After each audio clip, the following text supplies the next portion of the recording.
This is LBC from Global, leading Britain's conversation with James O'Brien. It is 3 minutes after 10 and you are listening to James O'Brien on LBC. Thank you to Bill in Barnoldswick for galloping to my rescue. Tried to throw James a lifeline here, he writes. When I heard you say nobody knows you're a dog, I don't think it means literally. I think it just means you're anonymous online and can hide who you are. I did know that, Bill, but thank you for the double head. The belt and braces from Bill in Barnoldswick. And who here can dispute the benefit of belt and braces? Here's a thing that we probably don't think about enough. The difference between being in a position of power and being in pursuit of power, or simply holding power to account, speaking truth to power, or even doing the worst bit of punditry and commentary, which is deliberately fomenting or disseminating untruths because it will make you look better or make the people you're opposed to look worse. That were the massive differences. You've seen it quite a lot with the current government. I had the genuine pleasure of sitting down for an hour with the Foreign Secretary last week, David Lammy. You can hear the results of that encounter on Full Disclosure this week. And I think he possibly has had one of the steepest learning curves with the questions of things that you can say in opposition that may come back to haunt you in power, or things that you can promise even in opposition. Keir Starmer also has stumbled on this ground, which, when you are actually in power, are considerably more complicated and quite possibly impossible. But in opposition, that doesn't matter because you never get really deeply scrutinised. You can make all sorts of pronouncements about money and coppers. You can essentially promise everybody a unicorn. And then when you're in power, you will discover, if you didn't know already, how difficult it will be to deliver.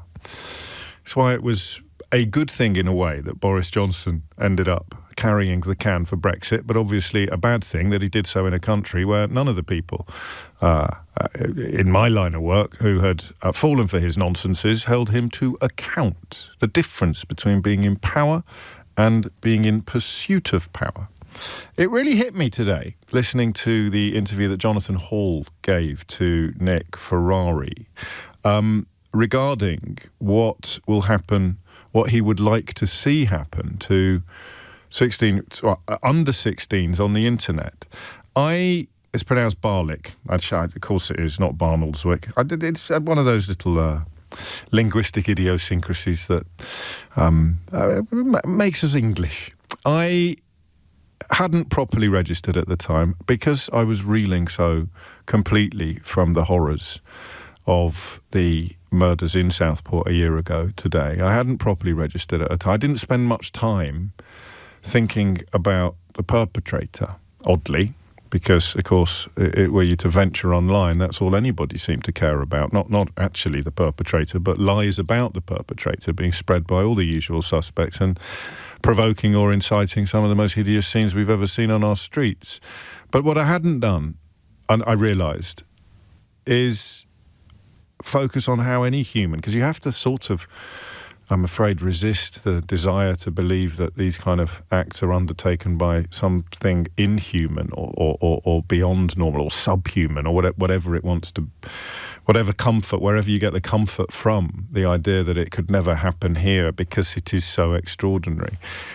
It was a story, if you look at it through that end of the telescope, through the lens of the perpetrator, the culprit, the murderer. It was a story of radicalisation without ideology. It was the violence itself. So I think this is quite a helpful way to understand the relationship between terrorism and some crimes and why some crimes aren't terrorist. So violence is a means to an end if you're a terrorist. Violence is a way of pursuing your warped goals, whether you're trying to sow division in a society or whether you're trying to remove a portion of the population, either entirely, as in physically remove them, or just remove them from the protection and affection of the rest of society. Terrorism has an end. Or of course, look, you may want an independent homeland. You may be trying to repel colonialists and invaders, and that gets called terrorism because the colonialists and the invaders are kind of in charge of the laws and the language. But there is always an end The violence is always a means to an end. I'm really sorry if this is obvious to you, but sometimes when it's taken me a while to work something out, I think it's possible that you've not quite clocked it either. And so the Southport was violence for violence's sake. It's this new legislation that they're looking at that would somehow work harder to recognise, because Prevent, the organisation, didn't really, we learned, know what to do with people who were violent for violence's sake. Their violence, their murderous ambitions were not framed in the crucible of hope, of bringing about some sort of change. They were framed in the simple crucible of violence. I want to be violent. Fascination by violence. The Southport killer, the more you read about him in the days and weeks after the murders, and particularly during and after the trial, the more you realise that this was, I mean, even more irrational than the mad acts of terror that are undertaken in the hope of achieving something. There was nothing here that anyone was hoping to achieve except terror. It wasn't terror in order to achieve something, it was just terror for the sake of terror. And that's why the independent reviewer of terrorism legislation this morning was speaking about the internet. Because what we know about, I can't say his name, I don't know whether that's because I'm a bit soppy or a bit of a snowflake, but I won't say his name. And we learned that he had lived in a kind of almost a hermetically sealed existence. Utterly fascinated by violence, and enjoying zero interaction with the outside world, alienated from his own parents in his own home, and using the internet to indulge this. You need a stronger word than fascination. Well, what's the word we want? This hunger for violence, to the point where he undertook the terrible acts that he undertook in Southport a year ago today. And that's why the reviewer of terrorism legislation is thinking about and talking about the internet, because if the internet hadn't been there, or if this person hadn't had access to it, the argument becomes that he wouldn't have been able to develop this appetite, this hunger for violence that led him to actually do it. Have a little listen to what he said earlier, because there's two things going on here, I hope, if I've explained myself correctly. The first is when somebody who's actually got the reins of power, or is very close to power, says something that really makes your eyebrows rise, it's much, much more important than it is when somebody in opposition or some professional heckler does it. I can say, I think of myself, if you want, as a professional heckler, I can say anything now. Oh, they should lock them up and throw away the key. You can say that if you're a gob on a stick, or if you're an opposition politician. You can't say that if you're close to or in power, because quite rightly you'd then be asked to deliver upon your own dreams. So this guy is close to or adjacent to power, independent reviewer of terrorism legislation, and for him to speak in these terms, I found it's not the first time he said it, but it's the first time it's really registered with me, and I found it really interesting that he thinks it's feasible, plausible and desirable. Actually, feasible and plausible kind of mean the same thing, don't they? So we'll just let's not be pompous about it. Let's break the habit of a lifetime and use two words where three will do. Feasible and or desirable. And the second bit of the conversation is about the difference between violence in pursuit of an ideological goal and violence in pursuit of nothing but violence. And perhaps infamy, but not anything that could be even loosely described as ideological. So here he is talking to Nick earlier this morning. If you want my honest answer, and I've looked at this topic for a long time now, I think that children have got to stop using social media, full stop. And I think we need to go down the line that Australia has pioneered. I mean, in my dreams, we would just have kids with dumb phones and a few apps, and that would be distributed on the NHS. And if the government was really bold, they would grasp this bull by the horns. But I'm afraid the Online Safety Act is not going to be the solution. Define children in this context, Mr. Hall. 16.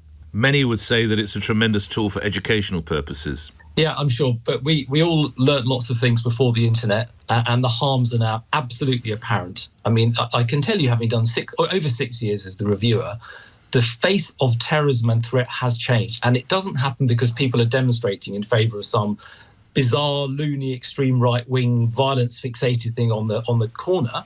It's not a physical thing. It's not a real-life thing. It all comes from the internet, and kids becoming obsessed, getting a sense of identity and wanting to copycat. So, I mean, yep, there's going to be a little bit of a loss, but the overall benefits, I think, would be enormous. That's really, really interesting, and I'd go so far as to say important, isn't it? What did you pick out from that? The first bit would be, yes, there will be a loss. We will actually lose something. That's utilitarianism in action. For the greater good.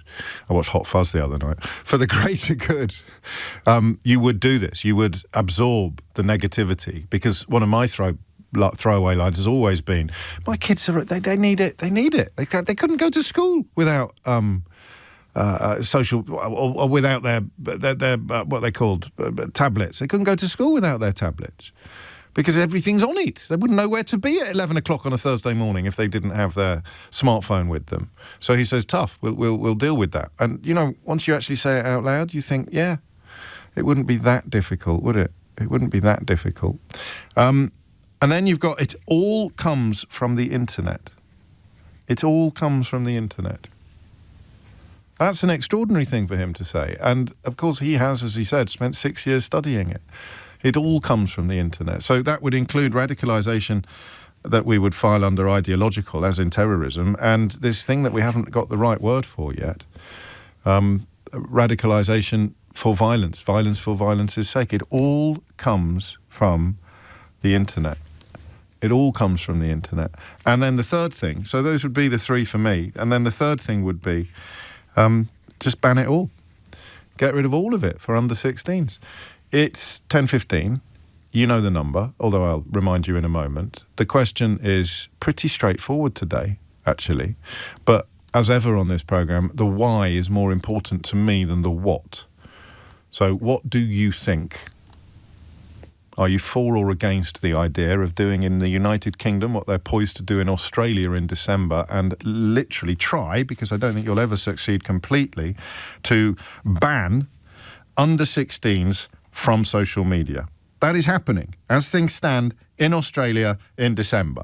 Part of what the weirdos call the Anglosphere, one of our most historic allies. They speak the same lingo. Australia, December, banning it completely. And starting from more or less the same place we would be starting from.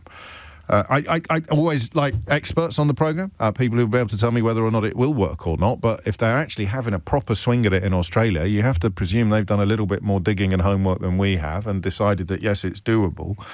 But crucially, is it desirable? Do you think this should happen?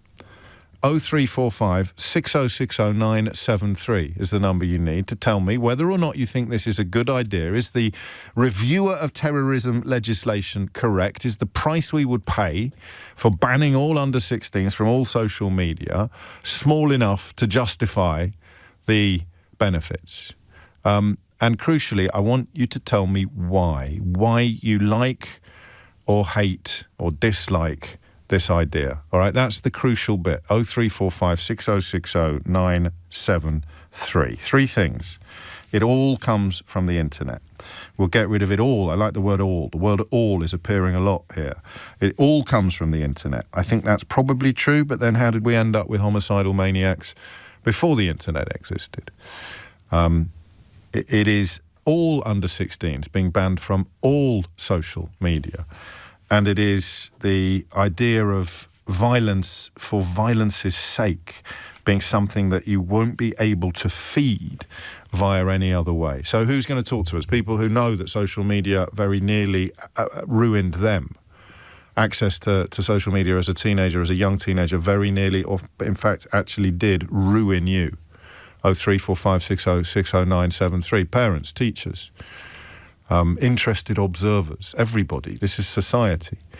Is it a little bit, and it's quite correct to mark the first anniversary of something as hideous as what happened in Southport, because You might say we should be marking it or remembering it every day, but it's a calendar moment. And I wonder whether the desire to believe that we can stop things like that from happening could possibly over-egg a pudding, could accelerate conversations like this. We're so desperate for it to be true, even if you're the independent reviewer of terrorism legislation, we're so desperate to believe that we can stop it from happening that we end up sacrificing something quite precious upon the altar of what will ultimately prove to be unachievable. I don't know. That's enough words from me. What do you think? 0345 6060 973. James O'Brien on LBC. 20 after 10 is the time. There is always that. It's a bit like Banquo's ghost, isn't it, in the Scottish play? That thing that turns up whenever we discuss this. That documentary that everybody. We didn't ignore it exactly, but when they made that documentary about the Silicon Valley billionaires, the guys that actually ran these platforms, and we're going back a few years now before the full extent of their insidiousness had become clear to everybody, they almost to a man and woman, although it was mostly men, revealed that they'd never let their own children anywhere near it. I wonder if we should have paid a lot more attention to that simple fact a long time ago. But it doesn't change the conversation we're having today. Independent reviewer of terrorism says, ban them all. Ban them all the under-16s from all social media, and the rest will follow. What do we think? Rich is in Rutland. Rich, you can kick things off. What would you like to say? I'd like to say that, yes, it should be banned. I think when we were growing up, we would interact socially with each other, would do everything in front of each other. And now they're on social media and they don't do that. And they have 50 friends at the end of it. And they have all this instant gratification from that means that they are essentially addicted to it. And they need to socialise in front of each other. And I think the cognitive load they have through lessons, and then you add on social media and the internet, means that they have too much to think about. And I think it would be good and healthy for them not to have social media until they're a little bit older. Is it? I mean, do you work with children, or are you just speaking? Yeah, I'm a teacher. You're a teacher.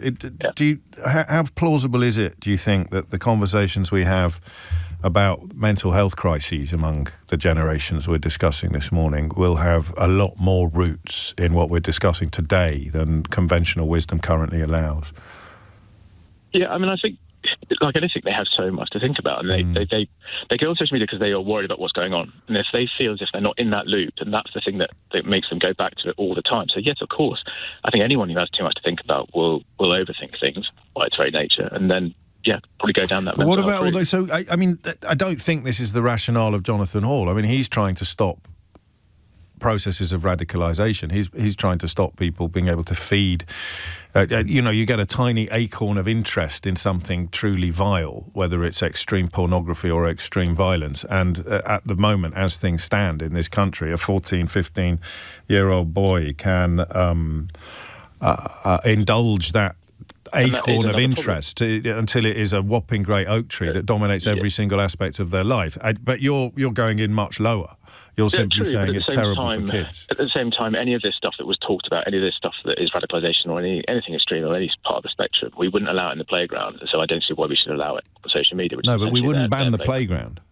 No, but we wouldn't allow them to talk in that way. If we ever heard them showing each other things, like a picture of that, not on their phone necessarily, yes. But we wouldn't allow that stuff. So I don't see why we should go, it's okay for you to do it behind closed doors in your room and share it essentially in their virtual playground, which is the way in which they socialise, or they can socialise. What sort of things have you encountered? Nothing too extreme, and we have had some stuff. And of course, to be fair, I think a lot of the safeguarding stuff is excellent. I think there's a lot of people doing a lot of work to try and help pupils, but ultimately they have access to stuff that makes them go down a rabbit hole, and the algorithm keeps feeding. And we all do it, even as adults. We doom scroll. We continue to go through reels and that kind of thing, and then they just get fed this thing. And it's like any habit.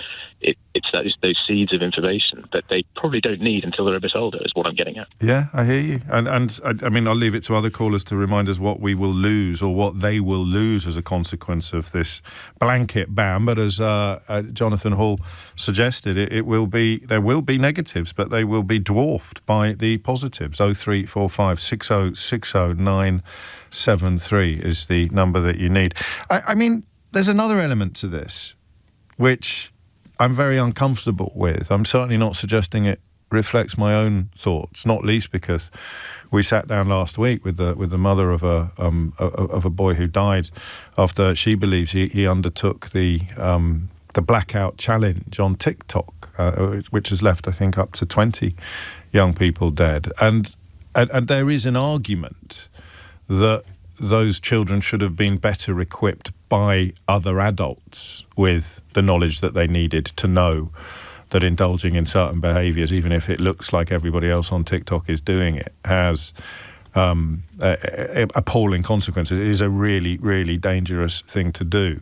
You ban the platform. I mean, you don't ban children from doing it in the circumstances that Rich describes, when they're doing all their interacting face to face, and a crazy craze, a dangerous craze comes in. Or I'm going to sound about 127 years old now, but a kid at school is sniffing glue, and he persuades other people to do it as well. That has nothing to do with the internet. So I don't know whether or not there is an air here of letting parents off the hook, because I'm thinking of those tech bros again. They kept their kids off it.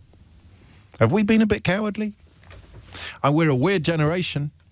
I give my children way more than my parents gave me. Friday sweets for my sister and I, that was it. 10p every Friday to spend on sweets. We've never had rationing like that in our house. We've always had a completely different attitude to things like treats or eating out or pocket money. Much less Victorian. And feeling bad when they're upset rather than considering that to be a crucial part of parenting.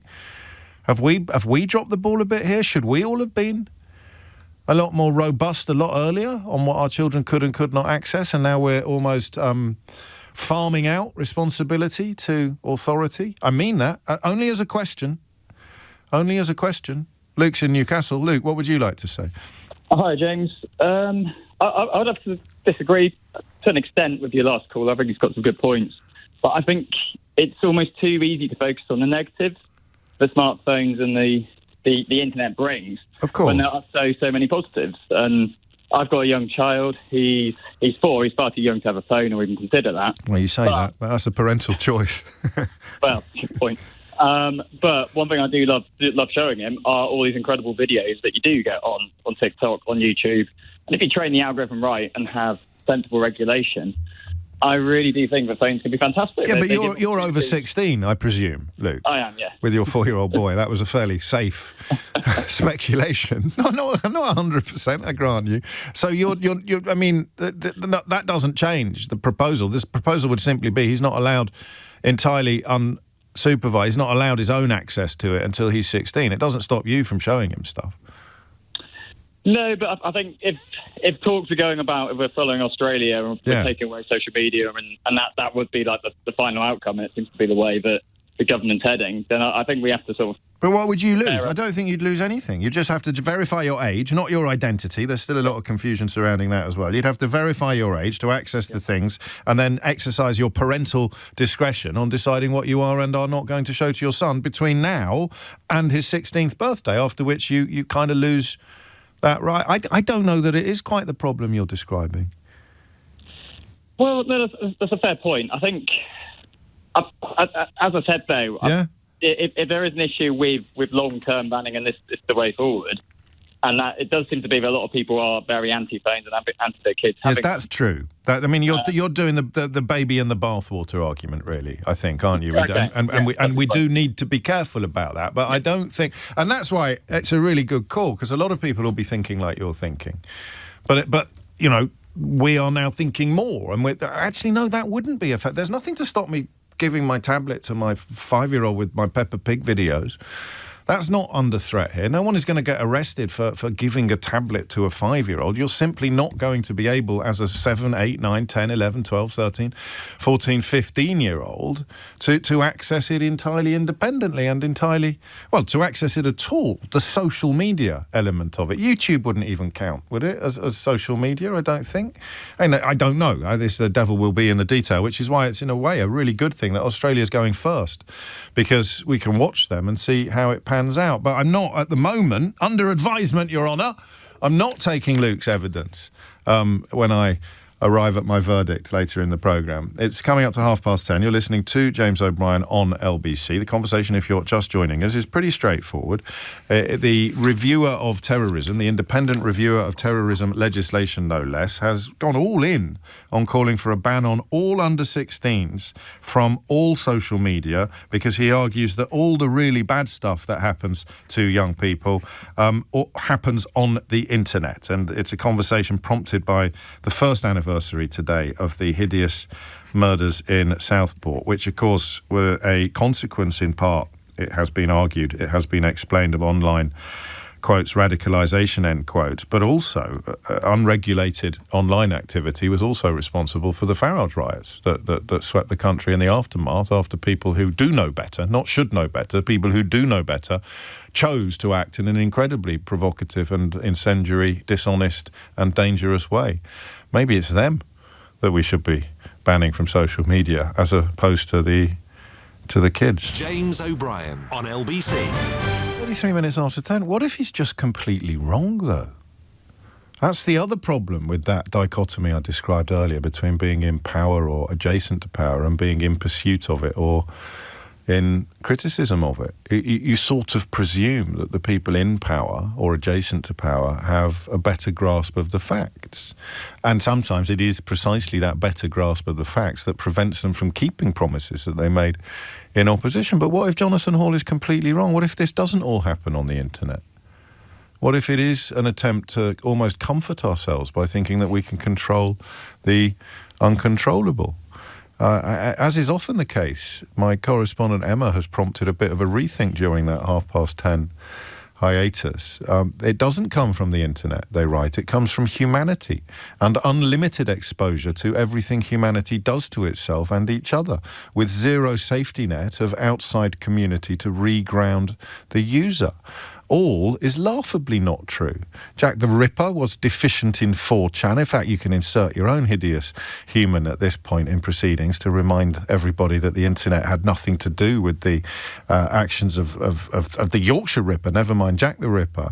It's just a big mirror, the internet, held up to humanity, and you can't change our reflection without changing ourselves. I mean, that has given me pause, but equally, if you're simply saying you can't spend your whole life looking in the mirror until you're 16 or 17, it doesn't automatically become a bad thing to ban the mirrors from those age groups, does it, necessarily? The other bit of this conversation that's really uncomfortable, particularly for parents of my generation, parents of my age, is that we have really, really blown it.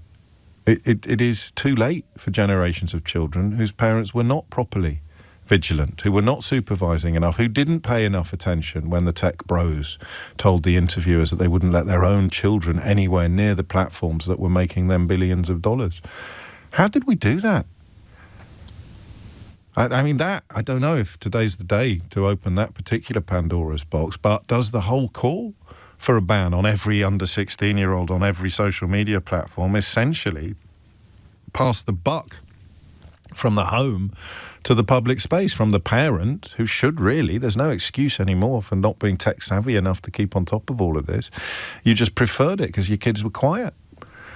Why would I go wading into what they're up to online? They're not biting chunks out of each other. They're not screaming. They're not lobbing fireworks through next door's letterbox. They're quiet, which makes my life easier. So I can spend my life on Facebook because my kids are spending their life in their bedrooms doing whatever it is they're doing, and I'm not going to take much interest in what they're doing because I quite like the status quo. That's ugly, right? That's not, because how many people now have just felt a little twinge of fear? Oh my Lord, is he talking about me? Could he be talking about me? And it's not just the violence or the radicalisation or the pornography. Some of the stuff on there with regard to, for example, eating disorders can be hideous as well, with regard to self-harm. And of course, parents correctly earn oceans of sympathy when they find themselves on the end of a tragedy. The idea of anybody ever singling any of them out and saying, do you think you perhaps could have done more, would turn you almost immediately into some sort of troll, into some sort of internet troll. So don't say it about anybody else, just wonder about yourself.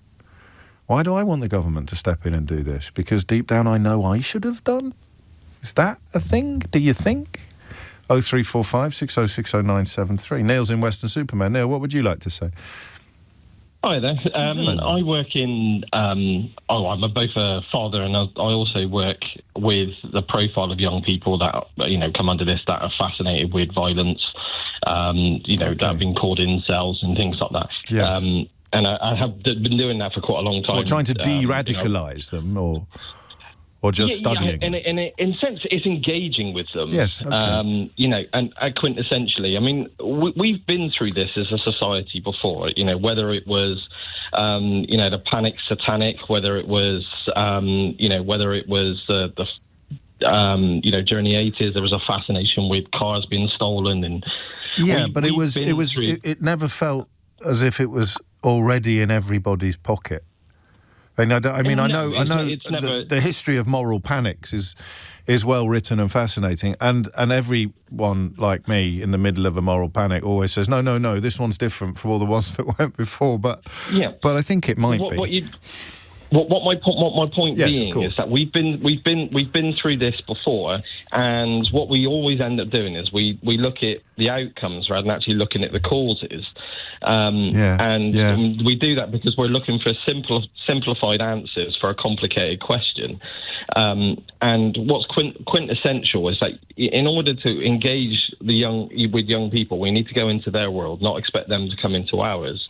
It's a bit like what I was saying just before about parents staying in their silo and being almost relieved that their children are stuck in their silo over there, and we know nothing about it because that kind of suits us. Yeah.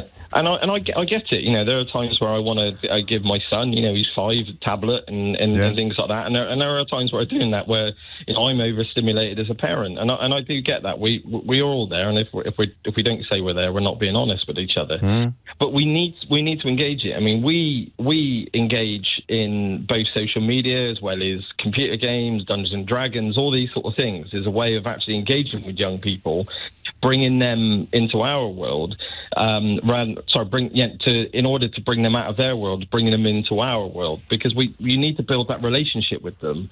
And is it either or? I mean, why not do all of that, but also ban under 16s from all social media? I don't think you should ban people from an under 16 because, again, blanket policies rarely ever work in that regards. Smoking ban? Safety belts in cars. They're both blankets. The smoking ban. The smoking ban was done over generational. You could see that actually it was done as a gradual thing. It wasn't done as a kind of sort of knee-jerk reaction where. Yeah, okay. If you look at the way that you look at this isn't a knee-jerk reaction. It's been several years since I watched that documentary. I wish I could remember the name of it. Someone will remind me imminently. Where all the Silicon Valley CEOs were explaining that they'd never let their own children anywhere near the technologies that they were sending out into the world. That was quite a long time ago. Yeah, I would compare this more to the likes of drugs, alcohol, and things like that. If you take social media away from under 16s, rather than actually giving them somewhere where they can, in fact, engage safely in social media, then all you do is you de-skill them. So they get to 16, and then the world becomes very vulnerable, and they're not skilled in what they do, and that's why. I mean. This is both a governmental responsibility as well as a parental responsibility. That's a really good point. I mean, it'd be an extraordinary moment for 60 on your 16th birthday to suddenly find yourself wading through everything overnight. You've gone from 0 to 100% access. I hadn't thought of that. That could be quite overwhelming. I think it's called The Social Dilemma, the film that I was referring to. Yeah, I know the film. The if you look at most parents who have not fully engaged in social media, or they just stick to Facebook, etc., rather than actually having a look at what younger people is because they've been de-skilled because they've not necessarily skilled themselves with it. So it's no different. Well, this is really very thought-provoking. Pick you up on one thing when you talked about drugs, for example. I mean, they are prohibited, and there are and alcohol is very much something that you can go from 0 access to 100% access on the morning of your 18th birthday. That kind of works. But I mean, that's a different conversation. But the actual reality for young people, it isn't a zero thing. That the legality and the actual reality for young people, I mean, that's comparable. Right. If you look, no, you're quite right. If you look, you know, I bet you're good at your job, Neil. The reality for I'll maybe. No, I bet you are, because you're opening up so many lines of thought that I hadn't even spotted, let alone explored, and it does lead to the fear, which I expressed just before I took your call, that the actual independent reviewer of terrorism might have got this a little bit backwards, or got this a little bit, or very wrong indeed. The uncomfortable thing that we have to realise is that, as you pointed out with Jack the Ripper and things, there is always going to be... We're never going to be able to catch everyone. That's the very nature. That's uncomfortable to feel, but what you're trying to do is maximise, rather than actually go with the minority. Yeah, no, beautifully put and powerfully put as well. I didn't think this was going to be a pendulum hour. I thought it was actually the beginning of the end of the debate. They're doing it in Australia, and someone as august as the Independent Reviewer of Terrorism is calling for it here, in the context of the first anniversary of the Southport murders, and the idea that you can cut yourself off from society and turn yourself into a homicidal monster online. That all felt like the as I say, the beginnings of the end of the debate. But you can pick off all of those, up to and including the existence of homicidal monsters long before the internet was even thought of or even dreamt of. Good Lord. Thank you, Neil. Nigel is in Doncaster. Nigel, what would you like to say? We may never know. Nigel, are you there? Hi, I'm sorry about that. That's all right. Right, yeah, well, I'd like to say that I think, with all due respect to people talking on the phone, especially your previous caller, there's a little bit of naivety about the internet. You take, I think they're talking about social media and 13-year-olds. Under 16s, all under 16s. Yeah. Well, previously they're trying to talk 13 at the introduction last week, but 16 is a minimum age. You don't take a child and let them do something and say, "Oh, well, you've experienced it, so you're going to be okay." You don't let a child play with matches until you think, well, they're going to be safe with matches. And you can't monitor what children do. You do something and they're going to try and get around it. But that doesn't mean to say you don't say, oh, well, a child will get hold of matches and a lighter, so we can't ban them. You can restrict a lot of it. You're going to get some children which will do it. Yeah, there's nothing you can do about that. I don't think I'm going to argue with that. But I wonder if the conversation's moved on a bit since you rang in, because of the last caller. We're not even discussing the feasibility of it or the desirability of it in the sense of what it would actually do. We're wondering whether it's actually a bit of a category error, whether the problem is nowhere near to being what we have all persuaded ourselves that it is. But it's bigger than we're talking about counter-terrorism and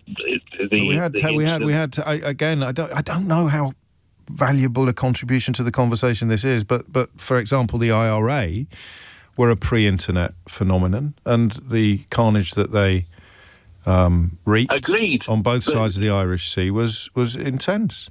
But how many 14-year-olds are blowing people up in Ireland? But they were getting involved in other activities at a young age, and I can't think of any 14-year-olds who've been blowing people up on as a consequence of the internet. I could be wrong. You got school shootings that were happening long before the internet happened. I'm just very cautiously nibbling at the edges of the idea that we are attributing to the internet things that have very little to do with the internet. It's not the internet. It's social media. Yeah, okay, social media. We had school shootings long before there was social media. We had terrorism long before there was social media. We had suicide bombings long before there was social media. There wasn't social media when the monsters responsible for the September the 11th attacks flew aeroplanes into the side of the World Trade Center. None of that is a consequence of unfettered access to social media for anyone, let alone under 16s. So the longer the conversation goes on, the more I worry that we're grasping for something that is not the answer to our problems. If you have an issue, if you have, say, let's say a product, and it causes an issue with, well, let's say it causes people to go out and kill other people, right? Some people, one person, one person, but that same product also causes people to go on crazy stunts. That same product also causes people to go down rabbit holes with conspiracy theories. It also provides desperately lonely people with the only social life that they would have. But that's it provides contact with people who have shared interests and enthusiasms that are 100% healthy. It provides a window onto other worlds that you wouldn't otherwise see in the course of your daily life. For every negative, there's a positive. But there you're talking about people who can make the distinctions between what's real and what's just on the Facebook. Adults can't do that. Look at the anti-vax movement. Look at the conspiracy theories that have really moved pretty much into the mainstream now in this country. But then you're saying, okay, anti-vax conspiracy theories are right on the internet, but should we protect children from that until they've possibly got critical thinking?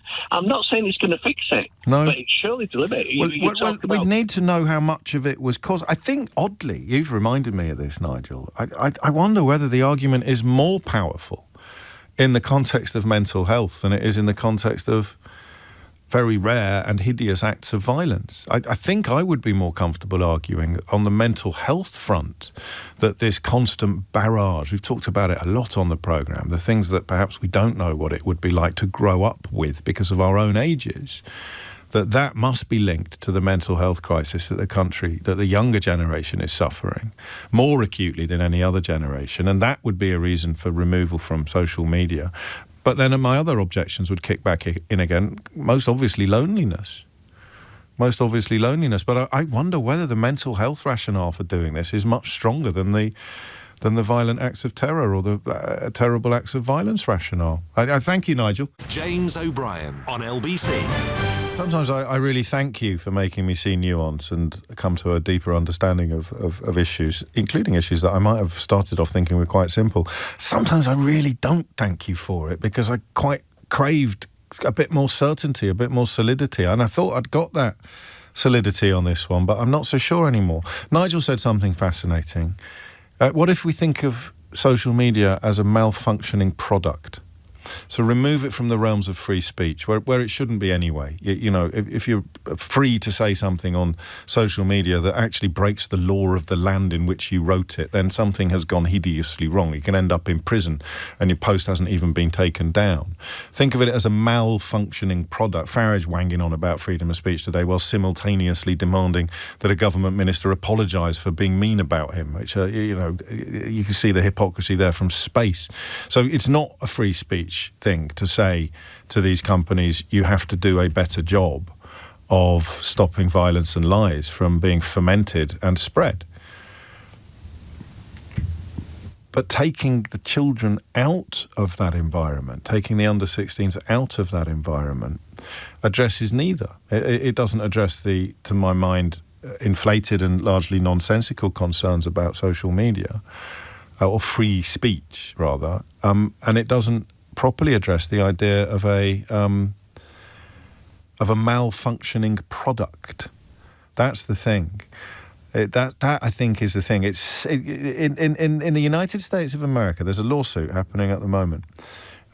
Section 230, and I'll tell you what I will give. Do you remember when you used to get a lollipop at the Little Chef if you finished your meal? Do you remember that? I'm thinking of introducing that on the programme. For my favourite callers, I might get some branded lollipops sent out for my favourite caller of the day. If you knew this already, you'd be in danger of winning a lollipop. Section 230 of the Communications Decency Act, federal law,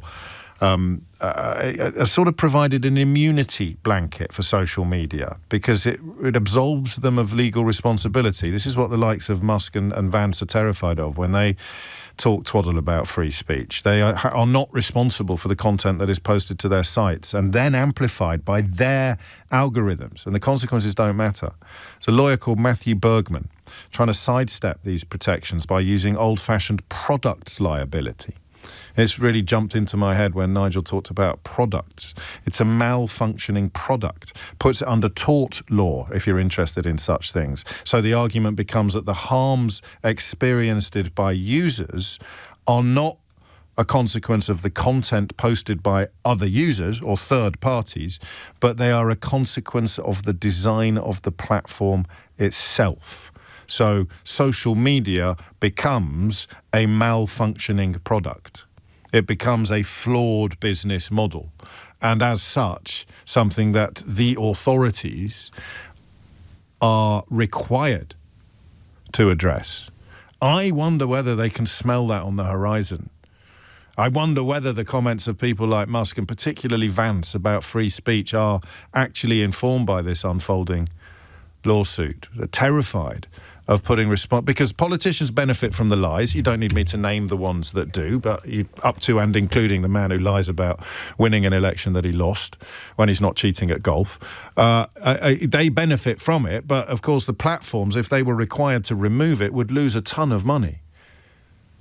If they were required to actually stop promoting harmful experiences for their own users, to stop promoting, if you want to bring it down to simpler legislation, lies, they'd lose a ton of money. So politicians that benefit from lies protect the platform providers who profit. Politicians benefit from the lies in terms of power, not necessarily money, but they then protect the platforms that benefit from the horror that you can find online, and forget about lies because that brings it down to politics, the kind of material that was being accessed by the Southport killer. They have no responsibility for it, they say. But in what other circumstances would the person who brought that into your home not be responsible for it arriving in your home or in your child's satchel as opposed to screen? Oliver is in Swindon. Oliver, what would you like to say? Oh, hi, James. You've had some really insightful commentary on your show today, and I'm really grateful for the things people have said. I think one of the things that is being missed here is the technical challenge that this process faces. Yeah. And I don't think people grasp that the counter-terrorism argument has shot itself in the foot with this. Because what will happen is scenarios previously where these children were visiting things in the open and could be tracked are now being obfuscated through things like VPNs and other programs such as this that will be offered by states such as China, Russia, and our children will be routed through these because the UK government doesn't control the internet. It controls some of the internet, but it's a worldwide platform and it's designed to circumnavigate state control. It's intrinsic in the internet design. So I think they've really shot themselves in the foot with this, and they're going to route children through bad actors. I suppose it depends upon the point of radicalisation, or it depends on where the pivot points are. Because if you have a mild interest or you stumble across something hideous, it's not the next day that you immerse yourself in the worst excesses of that hideousness. And you will be prevented from doing both of those things under this legislation. But if you are already determined to immerse yourself in hideousness, then you could go down the path that you describe, and you will do so less likely to be spotted or identified than you would have been previously. So can't both those things be true at the same time? It's worse than that, James, because once that child or adult, because adults are doing the same thing under the online safety bill, they can't afford their own products, their own VPN solutions, so they're using free products provided by the likes of Russia, China, Syria, and so on. They are putting all of their unencrypted information through those pipelines. That could be passwords, usernames, information about their personal life, alcoholism, pornography, all these kinds of things that could be used to control them and manipulate them. These are all being routed through actors who do not have our state interest at heart. It's an absolute technical own goal. It's a ridiculous oversight on the part of the counterintelligence programs, but also just programs in general. And we've done this to ourselves. You're the walking proof of what I just said about not always being grateful to people for making me appreciate elements of an issue that I haven't spotted before. Are you professionally involved in this world? I was there at the start of the internet, James. I'm old enough to remember that when a penny bought you a very nice sweet. So, I've been there since dial-up. Yeah, but that doesn't really answer my question. Well, I mean, you have a much deeper interest in these matters than the average Joe. Yes, I provide education and security services to companies for decades. But the key point here is, James, his heart is in the right place. He's got a job to do. He's supposed to protect the country against terrorism. Yeah. But he's just taking something that we had a chance of seeing a child doing in the open, and he's just made it completely invisible to us. But worse than that, he's done it via a state actor who now has that information and can have an opportunity to influence that child's life. And my counter here would be that we're talking about a vanishingly small number of vulnerable people, but then we're back in Southport. It's a vanishingly small number of vulnerable people that end up doing truly hideous things. Yes, it's extremism because it's extreme, James. It's at the very end of the spectrum. Precisely. Right? It's a tiny minority of individuals. But in the crossfire, you've got millions of innocent users. Somebody who has an alcohol problem, the day before the Online Safety Act, they could have gone online, they could have got help. Now they have to verify who they are. They don't. They only have to verify their age. Yes, James, and that involves stuff like passports or visual recognition, your name, your age. But that can only end up in somebody else's hands if you're using a VPN. No? Yes, but what when that organisation is not in our interest? What if that service is being provided by say, China or Syria or Iran, because they can't afford the £8 a month to pay for the VPN, nor do they want to, because yesterday it worked and now it doesn't. And these companies are specialists in making these really attractive to not only adults, but children. Children's even more trivial to say, look at our fluffy application, you click it once, and we'll just take care of it for you. And now they're routing all of their most sensitive information through these states. I cannot believe this got through the intelligence services oversight. Well, I'm not wanting to offend you. I can't believe you're right, because it did. Do you see what I mean? Well, I get it, James, but I'm sure you can get 1,000 people to call you and confirm that on a technical level. I promise I am right. This is completely direct. Briefly, why else have virtual private networks, which is what VPN stands for? It allows you to disguise your location online. You can use the internet as though you were in another country. For people who don't know, what are the other reasons why that has seen an almost 2,000% spike in downloads since Monday morning? James, I'm going to very carefully choose my wording, and it's a word I've heard you use on the programme, so I'll repeat it. The obvious one is pornography. Yes. And that's just a fact. But people had previously used it for things like streaming services, where they wanted to watch a programme that is available, not their own, and so on and so on. But this really misses the point. Many people will not pay the money for those services. To get the services. So they will take and so what you're worried about is the person say, hey, look at this. It's free. And if it looks too good to be true, it is too good to be true. But by the time you realise that, it's too late. What an extraordinary call, topping off an extraordinary hour. Whew, thank you, Oliver. I think we may need to keep him in our... Do we have a Rolodex still in the studio? Can we keep Oliver in the Rolodex? He seems to know rather more about this than some of the people that are paid to pontificate on the subject. It's 11:02. James O'Brien on LBC. It's 5 minutes after 11, and we're staying in similar territory now. It's another story prompted by the commemoration today of the victims of the Southport murders that took place 1 year ago. It's from a slightly different angle, though. It's looking more at what happened afterwards, when the internet, of course, that's what we talked about in the last hour, allowed very bad actors, in one or two cases literally very bad actors, but of course the phrase means people acting badly more than people who were bad at acting, to spread all sorts of lies and hideously dangerous provocations and incitements that caused in part, but by no means entirely, the outbreaks of murderous racist violence that we saw on so many of our streets. The word pogrom being entirely appropriate. I was so wary of using it last year. I'd looked it up just to be entirely clear about precisely what it meant. But that idea of targeting people within your own community because of their identity and trying to burn them to death is something that I perhaps naively thought was consigned to the history books in continental Europe, or rather in Europe, including us, non-continental Europe. Naively, I said, don't at me, don't haul me over the coals for that. Very foolish and idealistic of me, of course.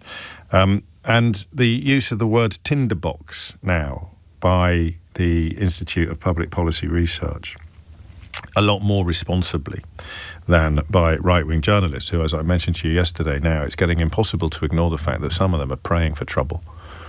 And you know that some political figures need it in order to stay relevant, the ones that sell fear. In fact, I think, didn't we find some footage of one of them actually explaining that he sells fear, that's what his job is to do? I meant to play that to you. I'll see if I can dig it out of the archive. We haven't really got an archive. But the idea that some right-wing media are desperate for rights. You can almost hear the relish in their voices sometimes. You can see it on the page, dripping with desire for the worst kind of violence to be visited upon our communities and streets. And you can only really say one thing about them with absolute certainty. It won't be happening on their streets. It won't be happening anywhere near them. Of that you can be certain. The behaviour that they are coming perilously close to calling for will be confined to parts of the country that they've never even visited, let alone lived in. But But it doesn't make it in any way inappropriate to wonder why the violence happened. And I want to make that absolutely clear, that this is a conversation about the root causes of the hideous violence, the far-right violence that we saw. If you live in a town where somebody in a building has been charged with sexually assaulting a young woman, and you want to make your unhappiness about his presence in that building felt, you are not far right. If you start to persuade everybody else in the crowd that everybody in the building is a problem or a threat or a sex offender, or that the massive majority of them are, then you are beginning to move into far-right territory. But there was one mother last week, one of the leaders of the protest in Epping, shouting through her loudhailer, "Epping, you are better than this," and that to me was the perfect dichotomy between the people who, I mean, whether or not it's a productive way to behave doesn't matter. The people who were behaving decently, and the people that Suella Braverman either pretended not to know existed or somehow managed to miss while agreeing to appear on this radio station to discuss the issues on the other side of the fence, that distinction being absolutely crucial. So the IPPR has done research into the why of it, not the what of it, but the why of it. And it's probably confession time for me. I don't know how much of the programme, and of course I don't know how much attention you pay, and I don't know how much of the coverage we've given to problems among young people. It used to be knife crime. Isn't there? There's a thought. Isn't it odd how conversations about knife crime have a very different feel in the mouths of most media to conversations about far-right violence? But when we talk about knife crime, I have been very, very guilty in the past of poo-pooing some of your suggestions. You will say to me that the kids need something else to do. And listen, I've been doing this for 20 years now, and I think uncommonly for this line of work, I've mellowed during that time. I've moved away from positions of authoritarianism. I used to be very much in favour of the idea of more stick and less carrot, for example, with young people. I don't know why. Well, I do kind of know why, but I won't bore you with the details. I've written a book that I can bore you with instead on this subject. And I used to dismiss, because I don't know why. I sort of think, I've never quite went down the tabloid path of blaming it all on the parents, or certainly never went near the tabloid path of pretending to believe that criminality was somehow linked to ethnicity. But I did used to think that it was a bit of a cop-out to say, for example, we need more youth clubs. In fact, you may have even heard me, yeah, whatever, we've heard that a million times before, and kids are still stabbing each other, so let's stop talking about youth clubs now. I think that was a huge mistake. I'm not entirely sure why I did it. I think it was because I sometimes develop a little bit of an allergy to repetition. I can get a little bit bogged down by the thought someone's already said that. So somebody's already issued this claim. And that used to annoy me. It doesn't annoy me anymore, probably because I've been doing it for so long. Imagine if I was going to limit every contribution to this programme to one that had not been made before. But I just used to think it was a bit too pat to talk about youth clubs. And now the IPPR has looked into the creation of an environment in which the far right could riot in Southport. And what you may find a little tricky about this is that it almost paints a sympathetic picture, in that the people that we saw trying to set fire to buildings containing human beings they're not quite portrayed as victims, but it's in all our interests to understand how somebody could end up in a moment like that. And the death of community, often, of course, blamed on immigration, could be much, much simpler. Pubs, parks, and even piers closing at a rate of knots. This pushes people into isolation. It means they spend more time online, and because of some of the issues we were discussing in the last hour, the susceptibility to far-right propaganda increases. There's even talk now of an Amazon tax, where they'd take more money from the big companies, the big online tech platforms, to create a welfare fund that would rebuild shared spaces and resist the far right. Now, I think there is another anniversary today. I could be wrong. I may have got the date slightly wrong. But I think today is the same day of the year upon which Oswald Mosley arrived in Liverpool to try and spread his fascist poison. I could be wrong. I can't remember quite where I've got this thought from. But he was roundly dismissed. He was sent packing just as he was on Cable Street in the East End of London. And I've often wondered why a community could come together in that way, in a way that it doesn't feel like it would now. If the fascists started marching through Liverpool or Cable Street these days, they'd probably get a front row seat on television programmes and their toes tickled by various newspaper columnists and radio presenters. I just don't think that the community would resist it in the way that it did back then. And I think these things might be linked. So not only do I feel really stupid for dismissing arguments about community spaces, about shared community spaces, creating much healthier environments for everybody living in those areas, whether they used the spaces or not. But I think that it actually, Manchester it was, I think, Manchester perhaps, not Liverpool. I think it probably explains why communities were able to unite in defence of decency instead of creating what we saw in Southport and tiny elements of a community uniting in pursuit of racist violence. So that's a fairly pompous introduction to a really simple question, but you're used to that by now. I just want you to tell me. I don't want to be rude. I don't want to say, can we guard against too much sort of rose-tinted blue rinse retrospection? Because that would be rude. And that actually would be unhelpful as well, because how many of us can honestly say what difference it makes to have community spaces? Well, how many people in this country today do you think are, for example, members of a social club? It's about 1 in 40. That's a tiny proportion. And that will include everything from the sort of British Legion right through to the Rotarians.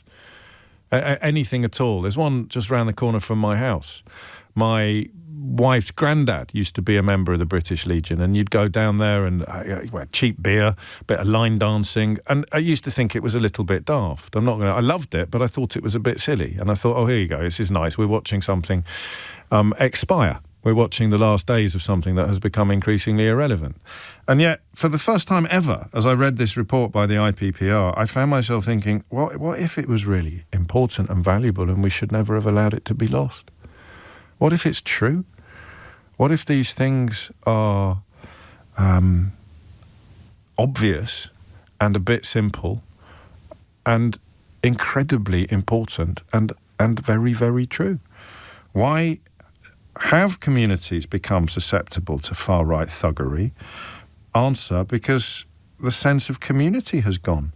They pick on pubs, piers and parks. They clearly share my affection for alliteration because they go even further. They say pubs, piers and parks are pushing people into isolation, the closure thereof. And I don't know that we have a debate about this, do we? Community halls, youth clubs, privatisation of public spaces. It just means we're spending more and more time alone and online, and those are precisely the circumstances in which far-right extremism can flourish. I don't think we can even have a debate about it, can we? It's so obviously true. The more I talk about it, the more I learn about it, the more I read about it, the more obviously true it becomes. It must be relevant. And I guess, it's tempting to say, there's no community cohesion anymore because of all the new arrivals. But where are they supposed to commune? Where are we supposed to cohere with each other? Where are we supposed to go? You hear old people talk about how they met at a dance. Do you remember that? I know we can go nightclubbing and things, but these would be community-organised events. Soldiers, new arrivals, you'd meet at a dance. Oh, man. Either this is really important and we're going to have a great chat about it, or I am ageing at a rate that makes me more susceptible now to rose tinted red. No, it's not that. It's just true, isn't it? And anyway, it's a detailed report by a proper think tank, not one of those weird ones that won't tell you who funds them. So I'm not talking about Morris dancing, no, but I appreciate that's what I'm worried that it might sound like, Seamus. I'm talking about places where communities can come together. And I want you to tell me, very, very simply, I want you to tell me what they were like. 0345 6060 973. How significant do you think the closure of community spaces is to the collapse of community spirit? And look, be honest with me. You're surprised by this, right? And yet it's right there in front of us. How big a part do you think the closure of community spaces has played in the very widespread sense of community spirit diminishing? And in that vacuum, where community spirit used to be, far-right extremism can flourish. Hit the numbers now, you will get through. 0345 6060 973. So what difference, here's a question, and let's keep it nice and friendly and warm and kind. What difference did community spaces make to your life, however old you are? Because some young people, thank God, are still getting access to some youth services and some volunteer groups and some youth clubs. But I just want you to talk to me about the difference that these community spaces make or made to your life. And as a special prize, there's even perhaps a lollipop for someone who can talk to me about peers, as in Piers. Pubs and parks, obviously. How many pubs? 50 a week now. I think every month 50 pubs are closing. 600 youth clubs shut between 2012 and 2016. 10 local authority-run community spaces shut every year in London alone between 2018 and 2023. What difference did they make? And how persuaded are we by the idea that this is actually a major reason for far-right extremism? 20 minutes after 11 is the time. 0345 6060 973 is the number you need. James O'Brien on LBC.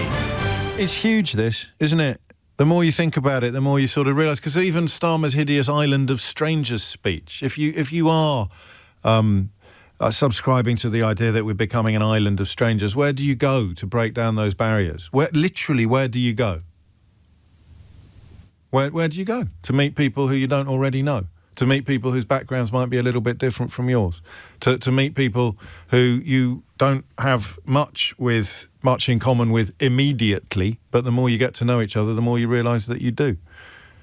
I can't believe that this is something that isn't discussed more. I know why it's not discussed more, because it's not really blaming anyone. I suppose we could blame the Tories, blame Margaret Thatcher. Someone will remind me of her old line about there being no such thing as society, which isn't an entirely fair representation of an interview that she gave, I think, to Woman's Own. But how can we not be more fragmented and more fractured if there's nowhere to go to be more connected and together? So what was it like? How would you persuade a sceptic listening to this that actually sometimes it really is as simple as the predictable contributions to radio phone-in programmes make it sound? It could be something as simple as a youth club, a leisure centre, a pub, and not so much for children, or, and they're really going in hard on this at the IPPR, a pier, as in a seaside pier. Park run, is that a thing? Park run's huge, right? And are you making friends at Park Run? Are you you're chatting a little bit to people that you would... So do you see what I mean? This is the kind of thing government can do. And they're not. But what we need to do is work out how big a deal it is, how big a difference it makes to life for everybody. 11:24 is the time. Luke's in Coventry. Luke, what would you like to say? Hi, James. So when I was in secondary school, and primary school, we had social clubs that we went to. So when I was in primary school, we literally had a leisure centre that I went to and had loads of different games and sports and stuff. And then in secondary school, when I moved, we basically had a sort of social club that we'd all go to after school. This is in addition to school, so you're just school age, and you go on. Yeah, so basically we had it was called The Rock. It was literally just a social club that me and friends and other people in the school would go to after school, usually on a Wednesday, like once a week. And it was a volunteer-run sort of place. What happened to it? They just stopped getting the funding for it, so they had to close it. But it was a place where I had old school game consoles, like Game Cubes and stuff like that, where we could all play together. They had computers, so people had access to computers who wouldn't have them at home. Had like a DJ section, a table tennis table, everything sort of all in one. And then we'd also be able to go outside and have a kickabout and. I wonder why I've got a horrible feeling that, you know, if a leaflet came through my door 10, 20 years ago about how we all have to work to keep this facility open, I wouldn't have even registered it, mate. No, most people wouldn't. Why? No. Why is that, do you think?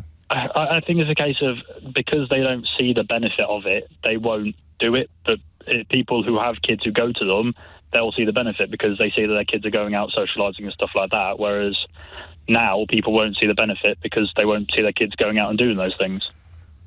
You don't know what you've got till it's gone almost. No, especially when it was stuff like that. Because once that closed down, we all just started going on our computers and consoles at home. So then we'd all play online, but we weren't actually seeing each other or getting exercise. Which brings us back around. to the last hour of the conversation. I mean, I knew they were linked, but I hadn't spotted that direct link. And I mean, I hope this doesn't apply to you or your friends, but it is easy to see how that sense of isolation for some people will make people more susceptible to online radicalisation or to respond to some half-wit on Twitter saying, let's all go out and burn down a hotel. Yeah, I mean, that's the issue, is because you're already on the internet, it's easy to get lost in it. Like when people are on TikTok, where you can literally see anything, you'll be bombarded with it constantly, and then you're just going to slowly go into it. It's why Andrew Tate got so big, because you see it all the time, you get bombarded with it, and if it's the only viewpoint you're hearing, that's all you're going to think of. And we're back to the algorithm very deliberately creating that scenario and the concept of a malfunctioning product rather than a platform where free speech is exercised. Good Lord. Had you realised before this morning that because obviously this is your personal experience had you realised the potential size of the hole that these sort of things have left in our society?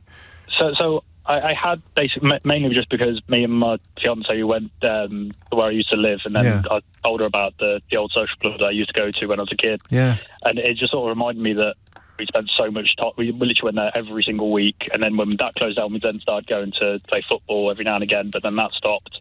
And how old are you? I'm 27. So you could have been the last sort of vanguard of that kind of community experience, and people older than you would have had even more experience of it, and people younger than you would have had less to none. And it meant you knew everybody. I mean, you knew people's names, even people that you didn't go to school with, and whether you were best mates or not, that knowledge, that consciousness of each other creates something that sounds pretty close to community. Yeah, definitely. I mean, luckily, after I left secondary school, I sort of lost contact with my friends, and then I started doing musical theatre, which is just a fantastic sort of thing to get into. I love you, Luke. I love you like a brother, mate. Musical theatre. If everyone did musical theatre, there'd be no violence. Yeah, generally. I mean, let alone race. It'll be a lot cattier, but yeah, it'd be a lot less violence. There'd be no violence at all, let alone no race riots. And that's it. I mean, you pick on something. The biggest formative experience of my life was not public school. In terms of the positives, it was youth theatre. It was acting. That's where I met people from all sorts of backgrounds, including backgrounds completely different from mine. Some kids were there on local authority bursaries because they were from such underprivileged backgrounds, and they approached me like an exotic creature. And then by the end of 6 weeks, in some cases, lifelong friendships had been forged, despite the fact that in normal circumstances you never would have met each other. And those places don't seem to exist anymore, and we haven't talked about it before on this programme.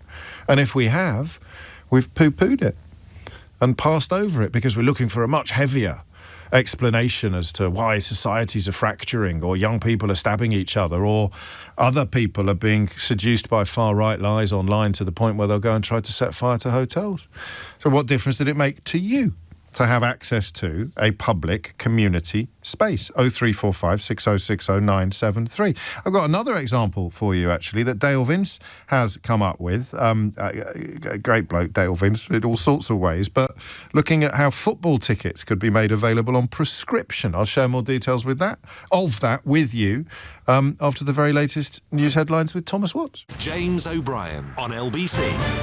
11:32 is the time, and pubs would have played a part as well. Just that sense of, and listen, I had a very middle class upbringing. My parents' childhoods weren't particularly middle class, but they were far from working at the mill or anything like that. And even I have some really powerful memories of community space.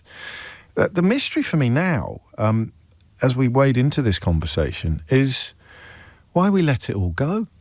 I got three things. There's the money, so austerity would have played a part. Perhaps a lack of volunteers. People weren't coming forward to help anymore, to run these spaces. Viv's been in touch. She said, post-pandemic, I started a community gaming space or club, and some of the feedback we get is amazing. I wouldn't be here if it wasn't for you. You have saved us. There's no barriers to attendance, and we have a very diverse and inclusive community. So there'd be the money and perhaps the shortage of volunteers. But as a walking middle-class cliche, I've got two questions. Why did we not realise how important it was?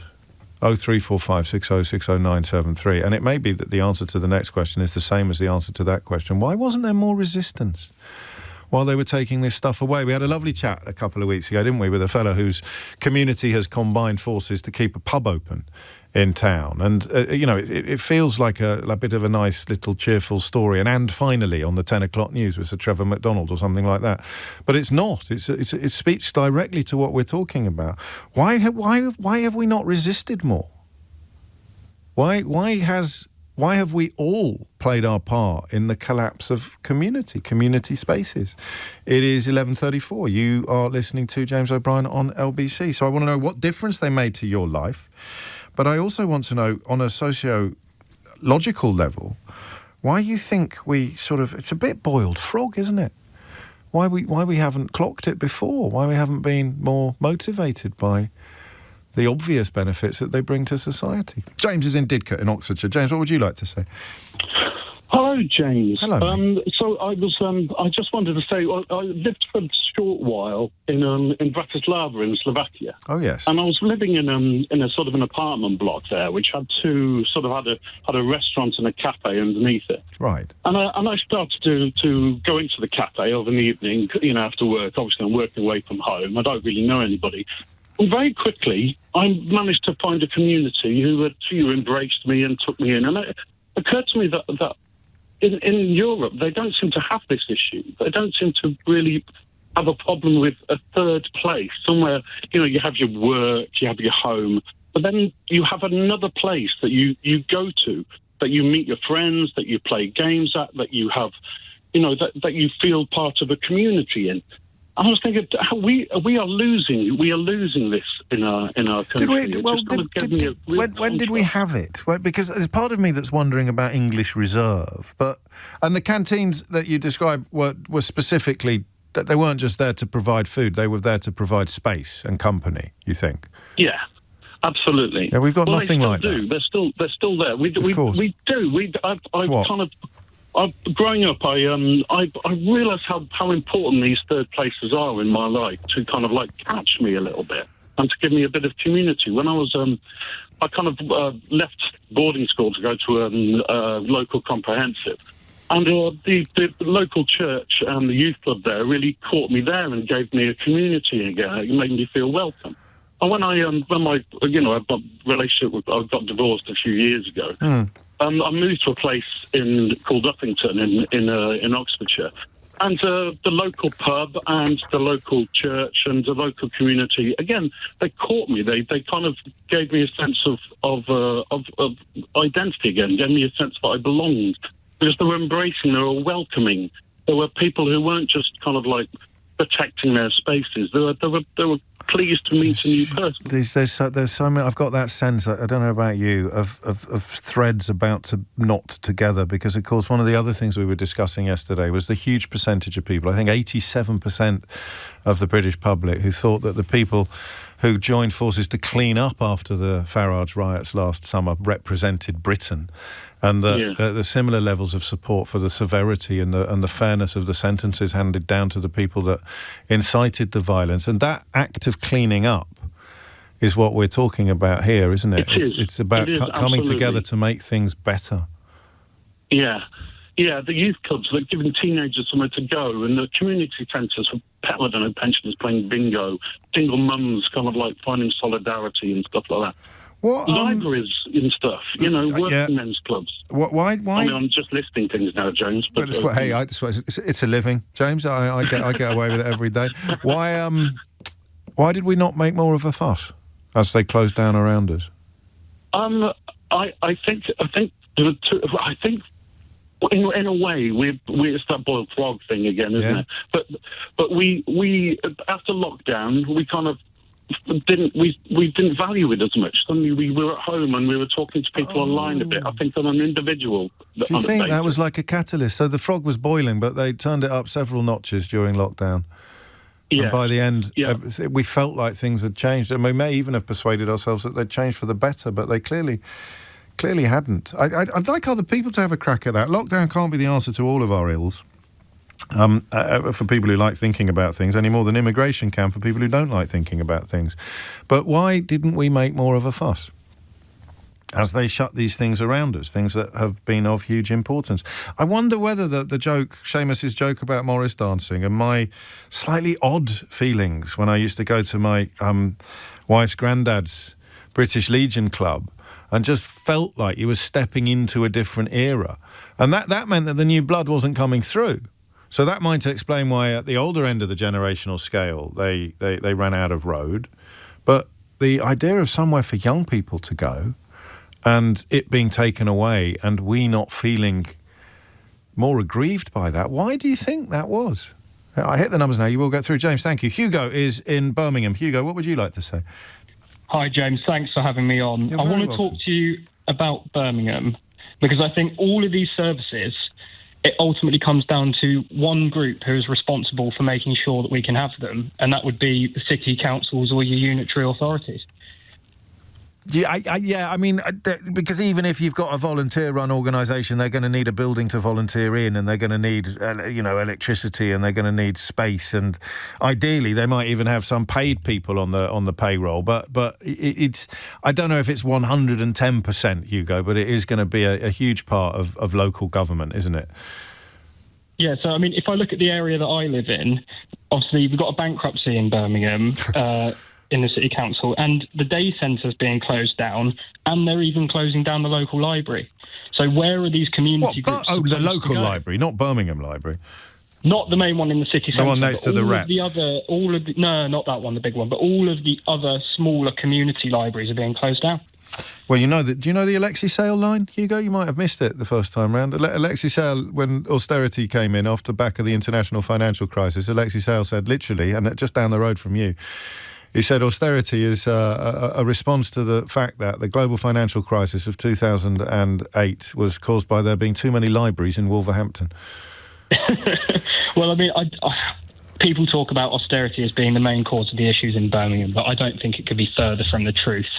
If you look at some of the places that money has gone in the last few years, I mean, the NEC was sold by the City Council to Lloyds Bank for 300 million quid, and a few years later, Lloyds Bank went and sold it on for 800 million without doing any major works to it. Yeah, great business. You've lost £500 million. Why? Well, I mean, you sound young. Can I ask how old you are? Yeah, I'm 20, James. Right, so you don't know what's gone, really. I mean, you can remember that the daycare centre wouldn't have been for people like you, would it? So you can see police stations closing, libraries closing. Police stations were never really community hubs. It's a slightly different argument. But where do you bite, then, on the idea that society has lost something when you weren't really around to see its benefits? I mean, I wouldn't necessarily say it's true that I was never around to see its benefits. You know, I can remember being 11 years old, being in the Scouts, having access to a community hub. But if these places go, like you said, these volunteer organisations, they're just going to have nowhere to run the services from. But then if we look to the future, I mean, there's certain places that are doing things really well. So my missus is from a small town in Wiltshire called Westbury. Yes. And every year they do a massive soapbox race for the community. And I went to it this year, actually. It had, 8,000 people coming down to a local event organised by a town council. So there's places that are doing these things really well. It's just a case of, securing commercial partnersps that will fund these events as sponsors and allow it to continue. It's all about the Benjamins. It's all about the Benjamins. And that's probably the reason why we haven't No one was telling us to resist more because there was no money in it for anybody. And I think guilty as charged. If a pamphlet comes through your letterbox and it's closing a service that you don't enjoy yourself, you're not going to get agitated by it, are you? You're not going to get exercised by it. Well, yeah, I think that's the case. People tend to only look to what's in front of their nose, but there are people that do care. And you're clearly one of them. Despite your tender years, Hugo. Well, I wouldn't be putting myself through the pain of standing for the city council next year if I didn't think it was worth it. Gosh, well, good luck. And this would be part of your ambition, would it? Trying to enhance? Because I can't quite believe this. It doesn't happen very often. I don't know how often you listen to the show, but you all the time. Oh, glad to hear it. Quite right too.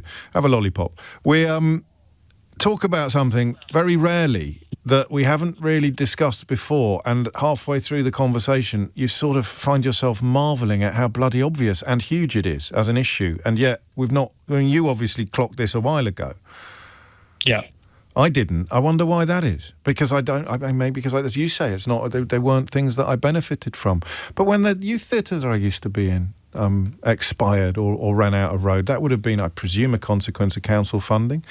No one got in touch to say let's campaign to keep it going. Amazing space that. All sorts of people came through that youth theatre from all sorts of backgrounds, and that's just one place in one town, in one quite long period of time. Who was I with the other day who'd been there?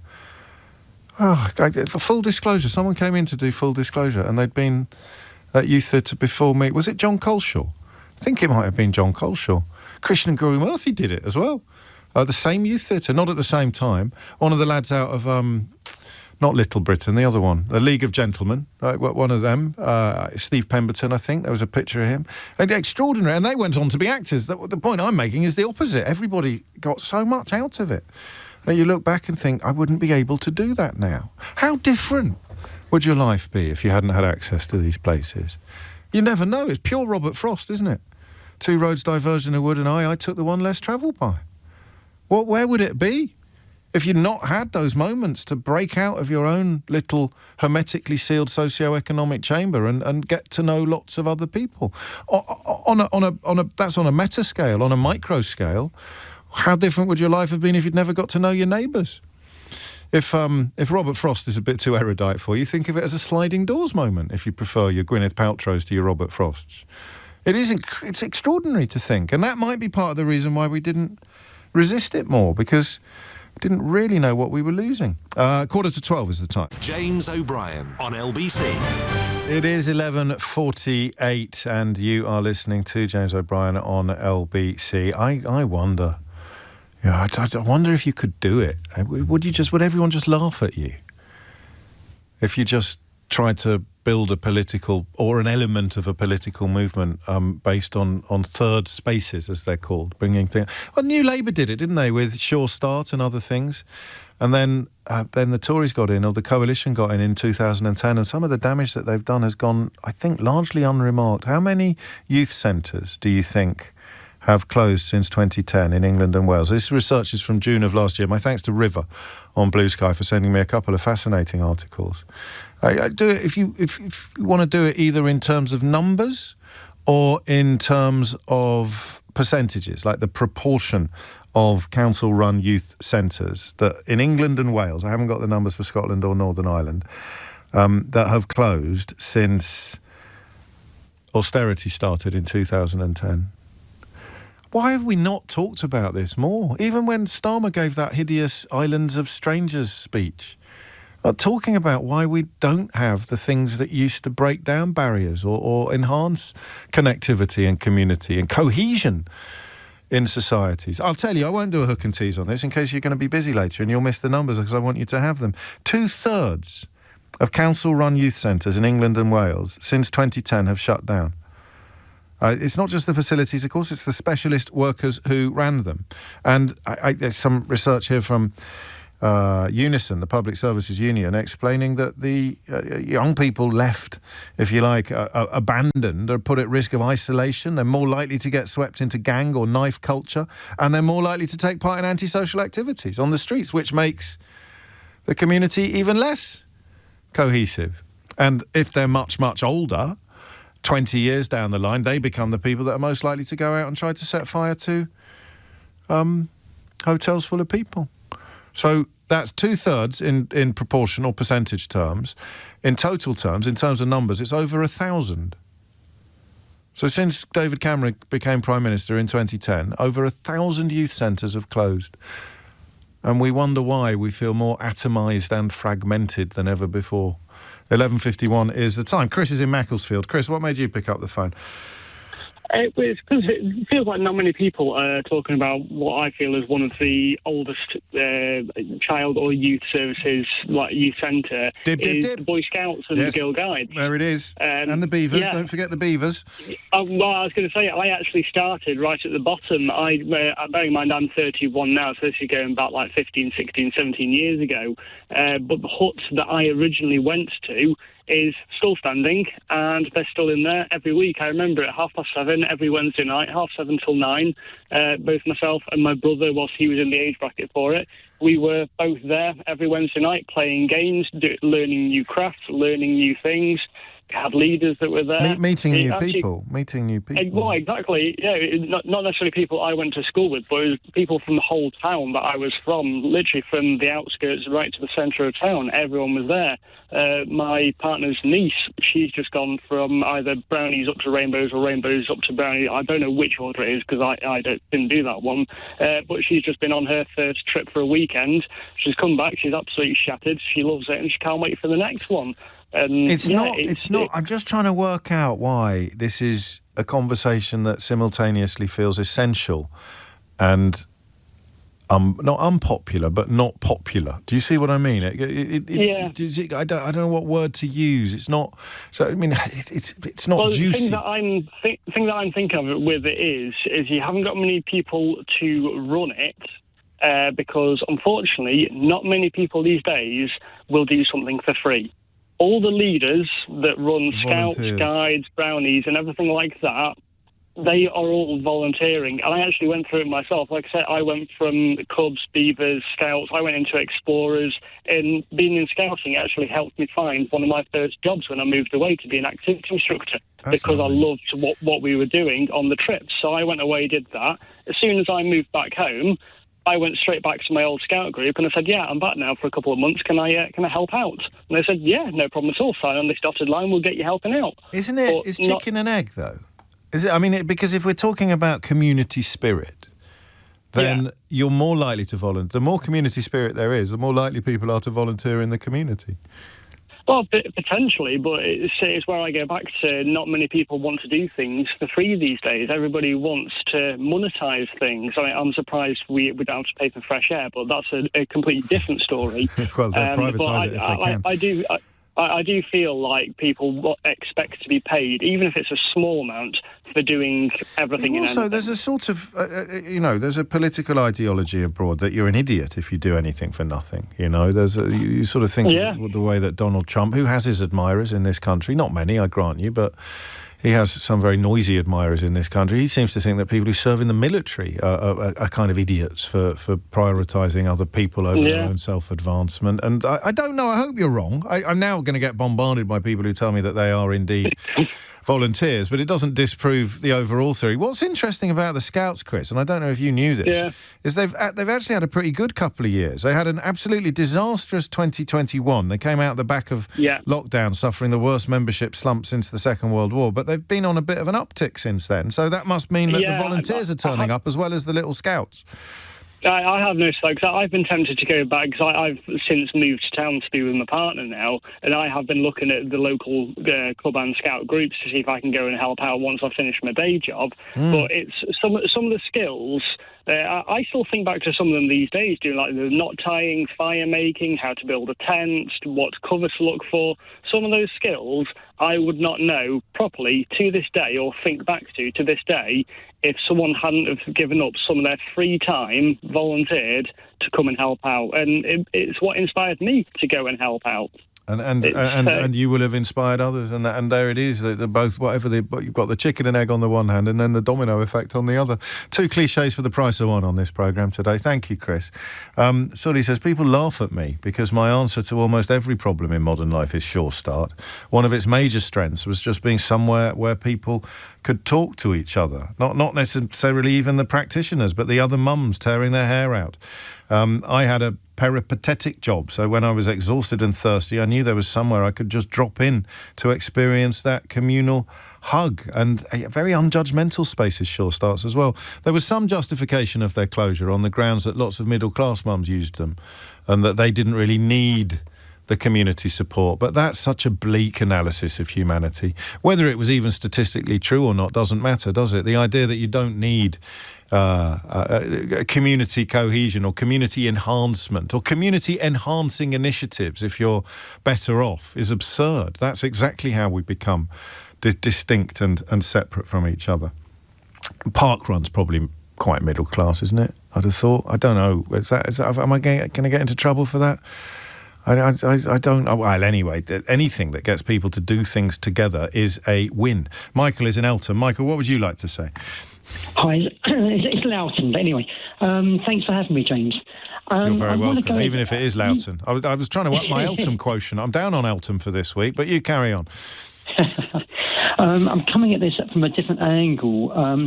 I'm talking from the community of dance, really, which can seem superficial to some people, but it's really, really important. Who does it seem superficial to?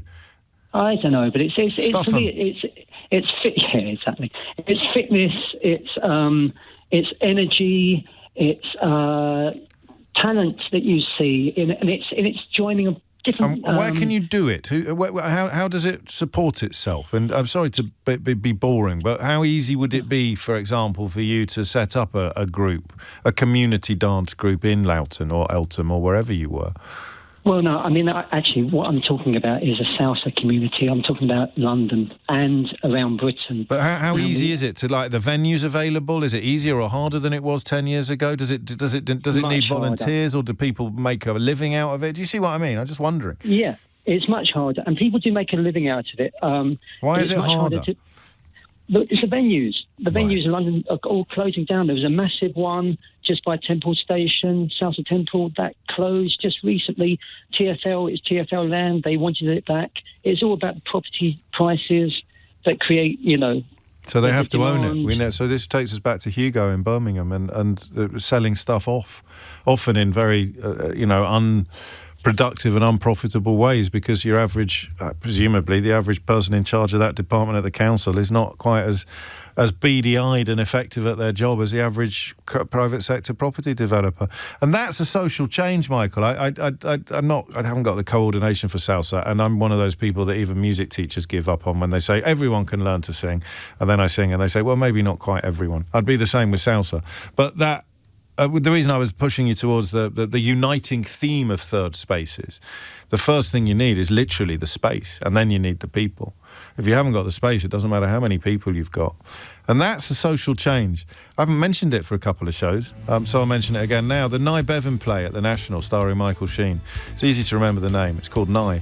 That really brought home to me the role that a sort of trade union ethos, not even the trade union movement, but a trade union ethos, how much it changes a society. The little Welsh village where he came from, everyone paid into a health fund.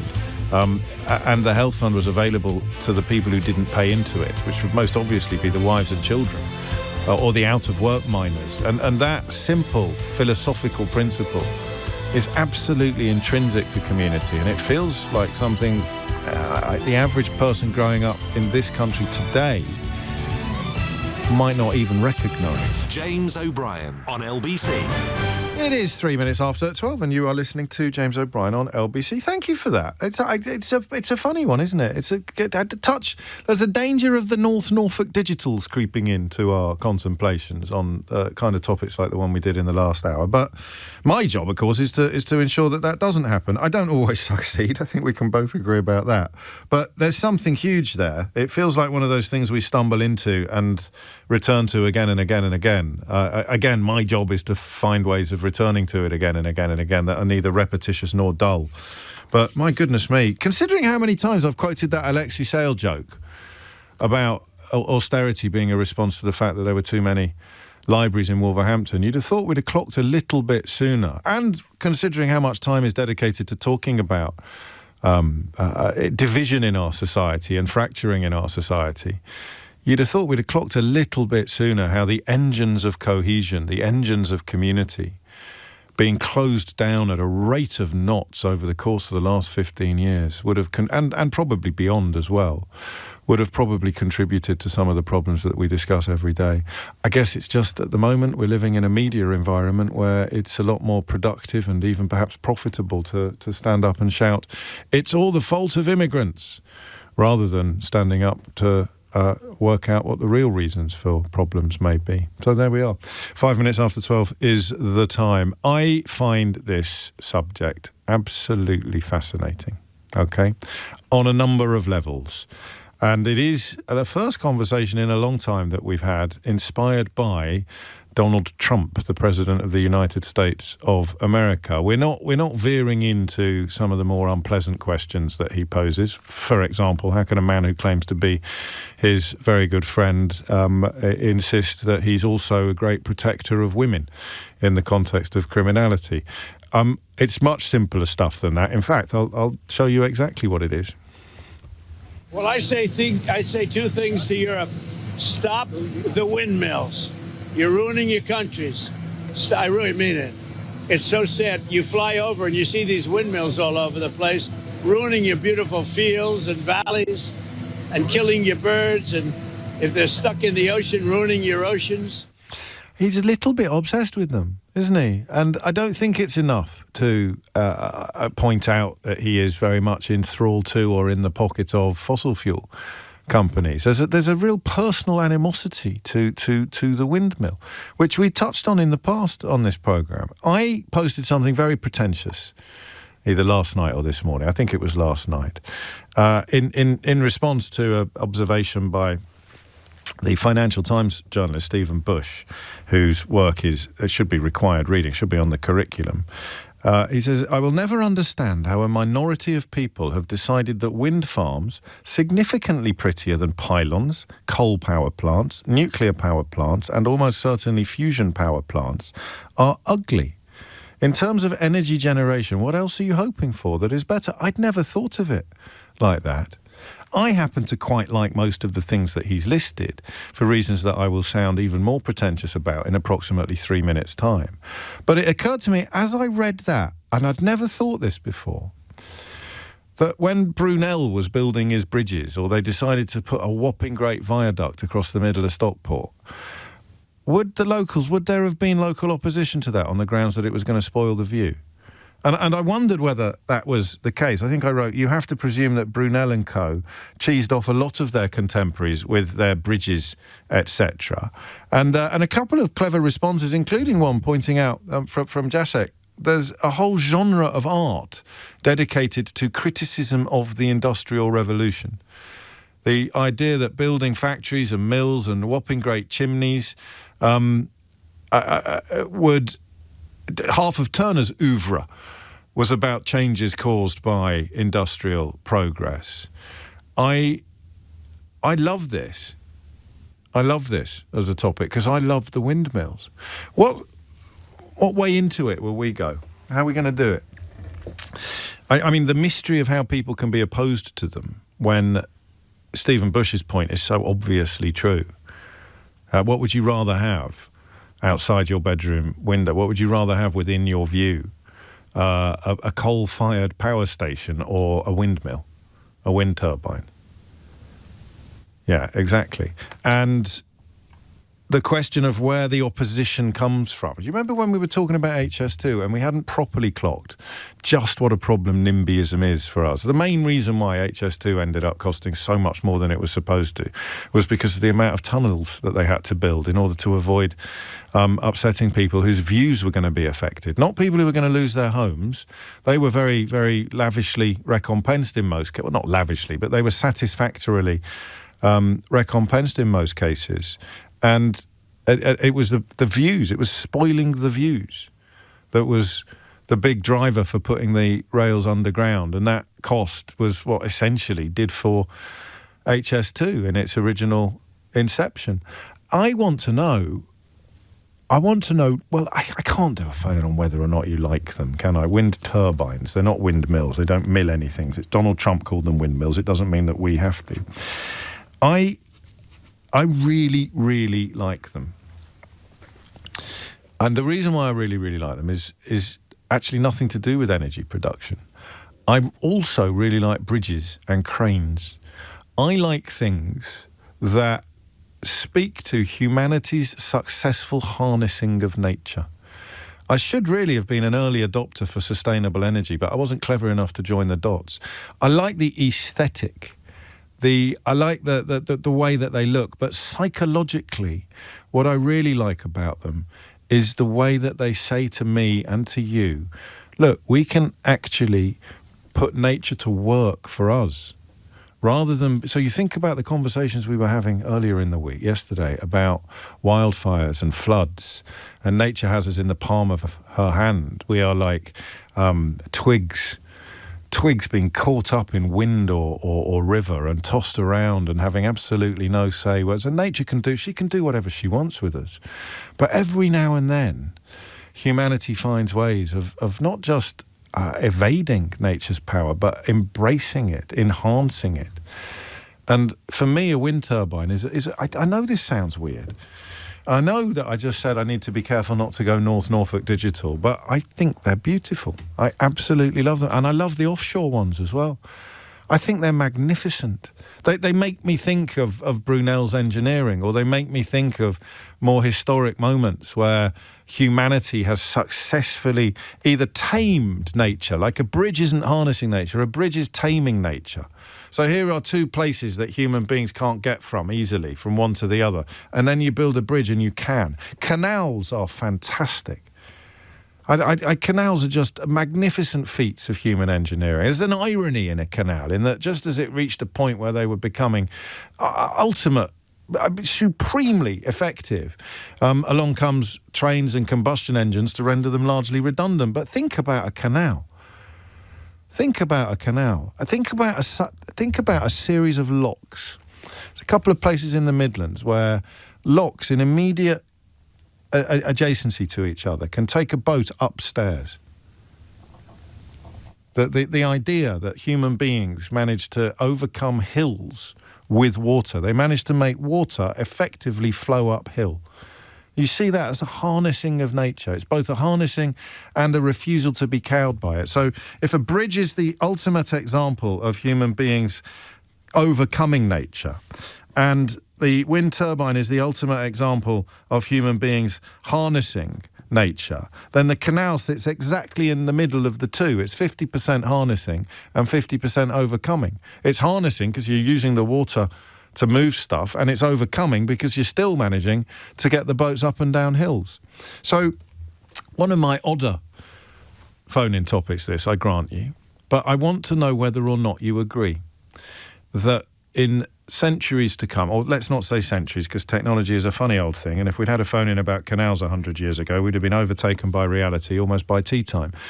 But I see the wind turbine as the closest we've come, probably, in our era to creating something that's comparable to canals.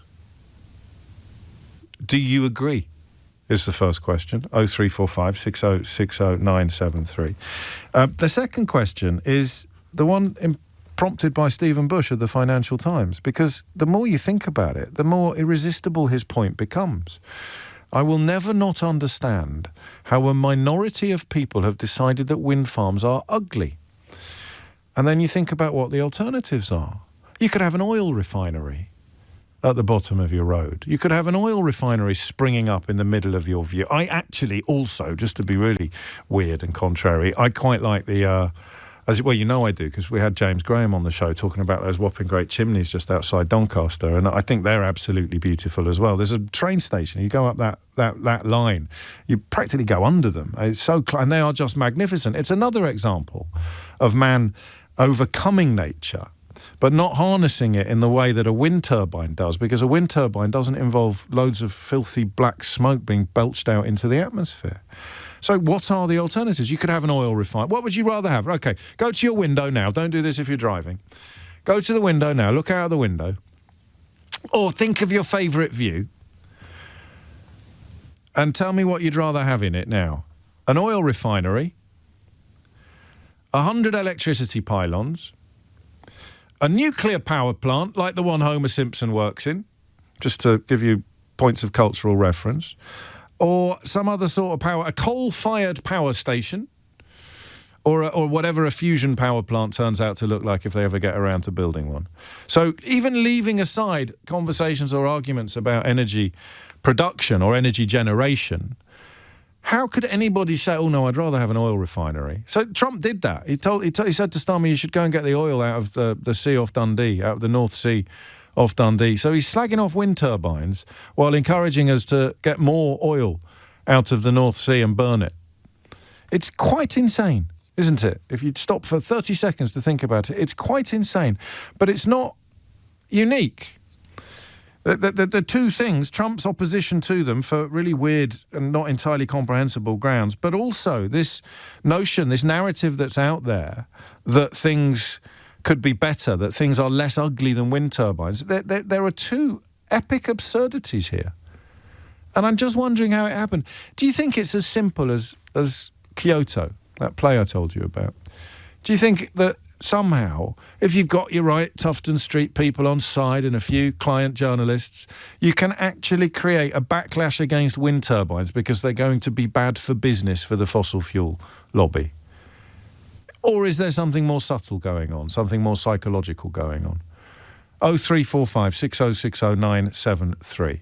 That's a really good question, he said, even though I say so myself. Is it just... Because you think of the kind of prominent faces that set themselves up against wind turbines, and you have to ask yourself, is it possible, whether they realise it or not, that they are just shilling for fossil fuels? How can anybody have a problem with a wind turbine? It might be a bit noisy, but it's not as noisy as a coal-fired power station. So that's the point, isn't it? We have to do energy generation somewhere. So you can't say, don't do it here. Eventually, you're going to have to pick the space where we're going to do it. Fracking? Do you want fracking on your doorstep? Would you prefer... These people prefer fracking to wind. How does that work? There is never going to be a shortage of wind. Especially on this programme. Badum-tish. There is never going to be a shortage of wind. And yet I can think of debates that I've witnessed, possibly even taken part in, where you've effectively got wind energy on one side and fracking on the other. Fracking on the other. I don't know if we can unpack the anatomy of this debate. How did it start? Where has it come from? 0345 6060 973. How have we even entertained the notion that wind turbines are a bad thing? Where does it come from? Give me a call. And on a slightly less predictable perspective, I don't want every call, so I've spent a bit of time setting up the grown-up conversation, because I am also interested in whether anyone else finds them as beautiful as I do. That is, I guess, one way into or out of the broader conversation. James O'Brien on LBC. That's so gratifying to see you queuing up to talk about something that is ostensibly a little bit weird. But we will also be crossing live to the Mail shortly, where Helen Hodinott is in the thick of the celebrations of the Lionesses' glorious victory on Sunday night. But I'm here to talk about wind turbines, partly because Donald Trump's most powerful or most urgent advice to the people of the United Kingdom is to stop the windmills. To which my first response is, why? Why have this small and weird bunch of people become so opposed to them? And then the second question is a little bit sillier, and it's just about whether or not you think they're as beautiful as I do. Sarah's in Worcester. Sarah, what do you think? Hello. I wanted to say that I think this is an excellent topic for discussion, and I'm glad I'm not alone in loving a wind turbine. I think we've done it again, Sarah. We've opened up another previously unexplored avenue of popular consideration. Yeah, it's nice to know I'm not alone. I think they are absolutely awe-inspiring, and I used to live very close to a rural wind farm in Australia, And I remember driving through these rolling hills, and one would pop up and another would pop up. And at first they looked so tiny and small, but as you got closer, the sheer scale of these things is awe-inspiring. I remember asking my dad, how did they get this here? How did they build this? How did they get up to the top for maintenance? Like, it's absolutely incredible. And then I moved to Melbourne in Australia near a fuel refinery, and it was these massive vats of who knows what. There was a tower with flames coming out the top of it 24/7. The comparison is just crazy. And I think people who have influence, like Donald Trump, like anybody in the spotlight, does have influence. The things that they say have an impact. And so it annoys me when people with influence say stupid things. Well, I'd be out of business if people with influence stopped saying stupid things all the time. But, everything in moderation. Hearing you speak then, it does make me think of history. Because I do look at other things humans have built over the years and marvel.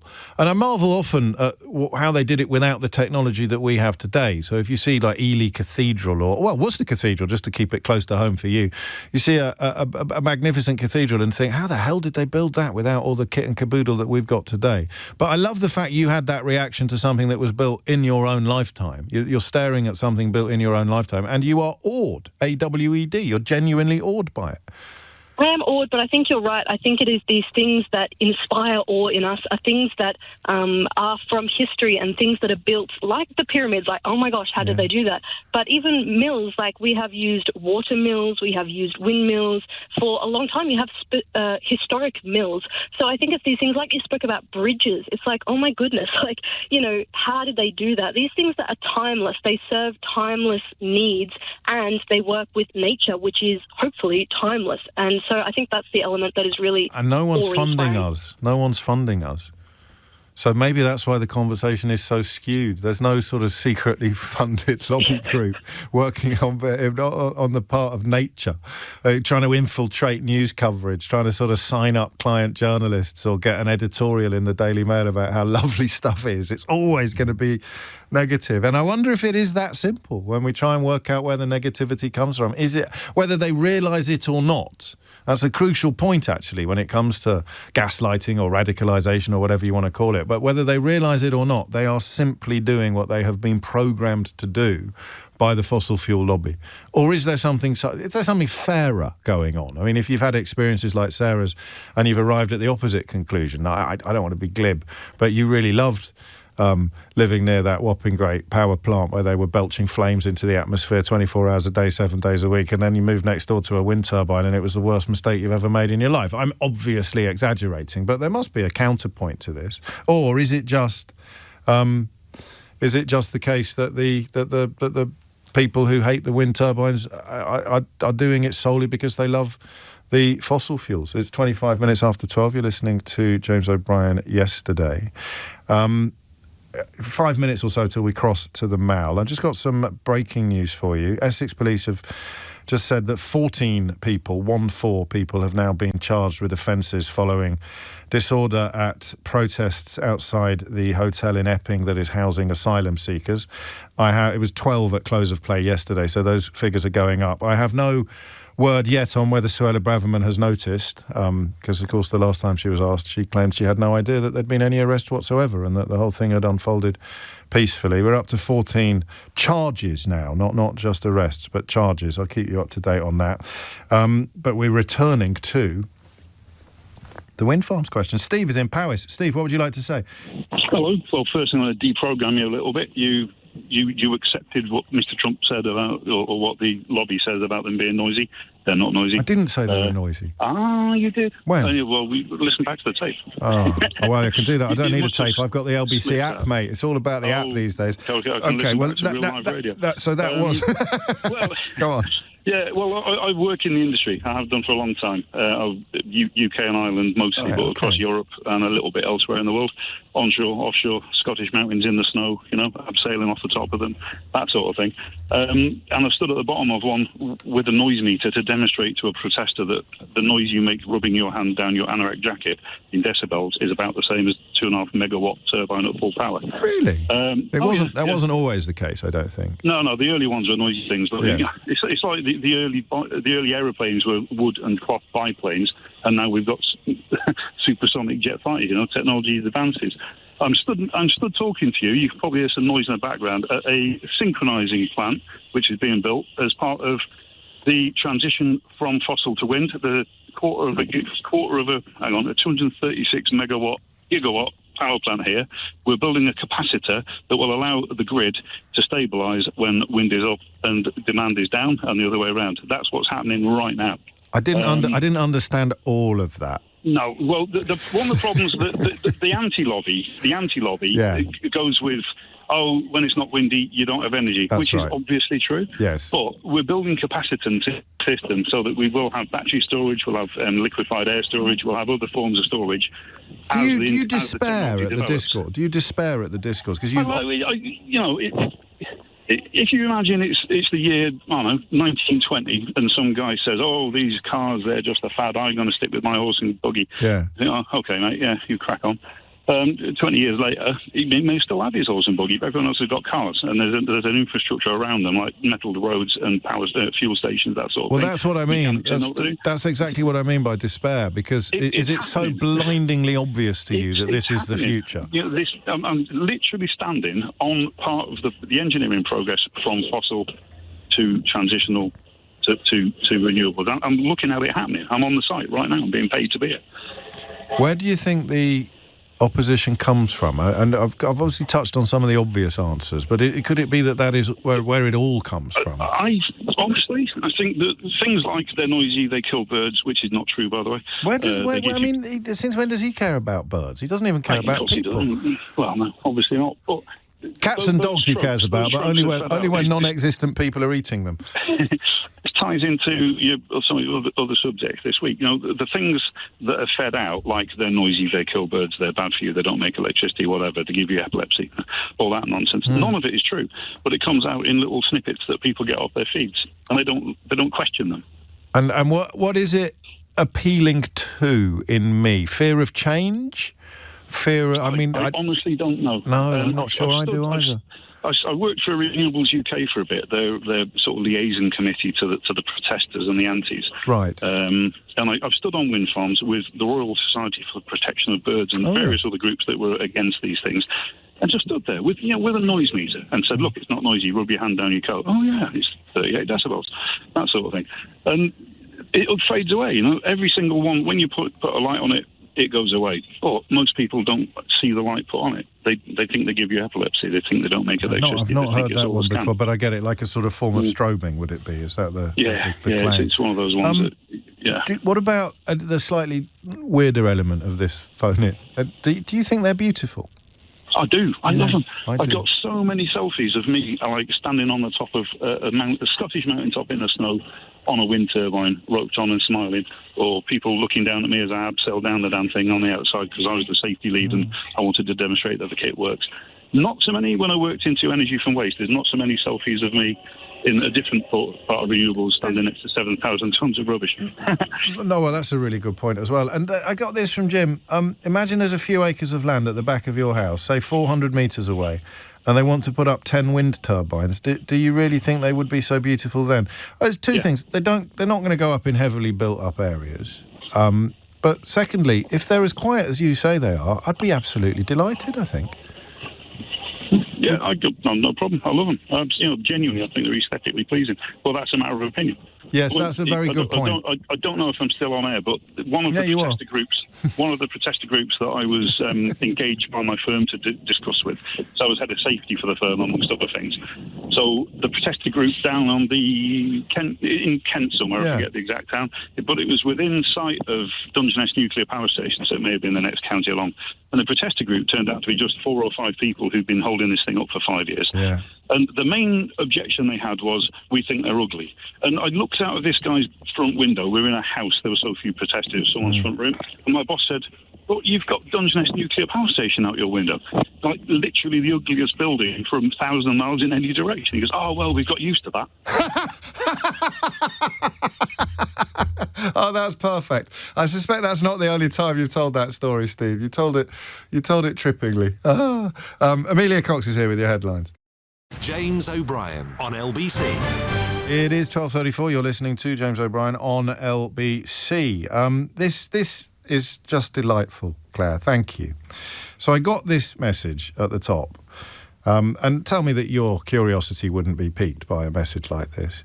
Actually, sorry, I don't expect you to answer that. I feel like I've just texted my friend and I forgot that you're doing a show. That's one of the most lovely texts I've ever received. So obviously I then want to find out what the previous text was that you forgot you were sending to a radio presenter and thought that you were just sending to a friend wittering away in the background.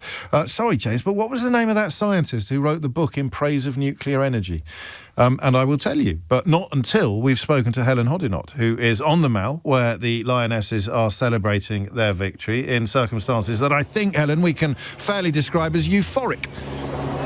Yes, James, euphoric celebrations kicked off here after midday with a marching band getting the crowd riled up with a rendition of Sweet Caroline, then an open-topped bus emblazoned with the word champions carrying the Lionesses set off from the top of the Mall. The squad was waving, cheering, dancing about with the trophy hoisted at the front. Some of the squad sprayed water at the crowd as if it was champagne, and the atmosphere was, as you can probably imagine, electric. The bus made its way down the route, flanked by huge alternating Union Jacks and England flags which had been hung down the Mall. Faces are painted, horns were blaring, and girls were hoisted onto shoulders to get the best views of their heroes. These fans told me how it felt seeing the parade.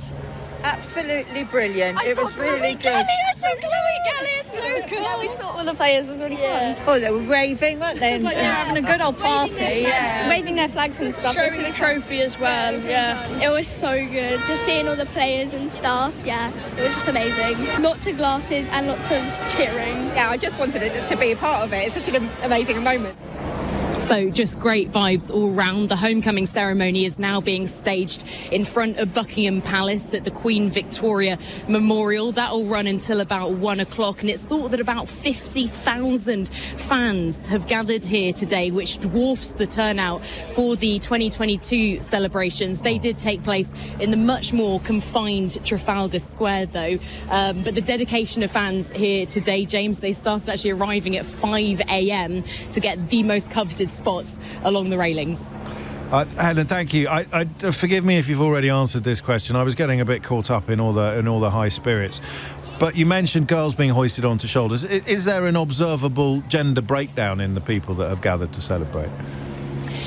I would say it is probably majoritively women and girls here. I mean, at one point I was looking at the bus and I could barely see it for all of the girls that have been put onto shoulders of parents. So and the atmosphere is just so positive, and it really feels like a special day, especially for them being able to watch this. Lovely stuff. Helen Hodinott, LBC's reporter, reporting, as you would expect her to do, live from the Mall, where Lionesses are celebrating their victory in the company of 50,000 delighted fans.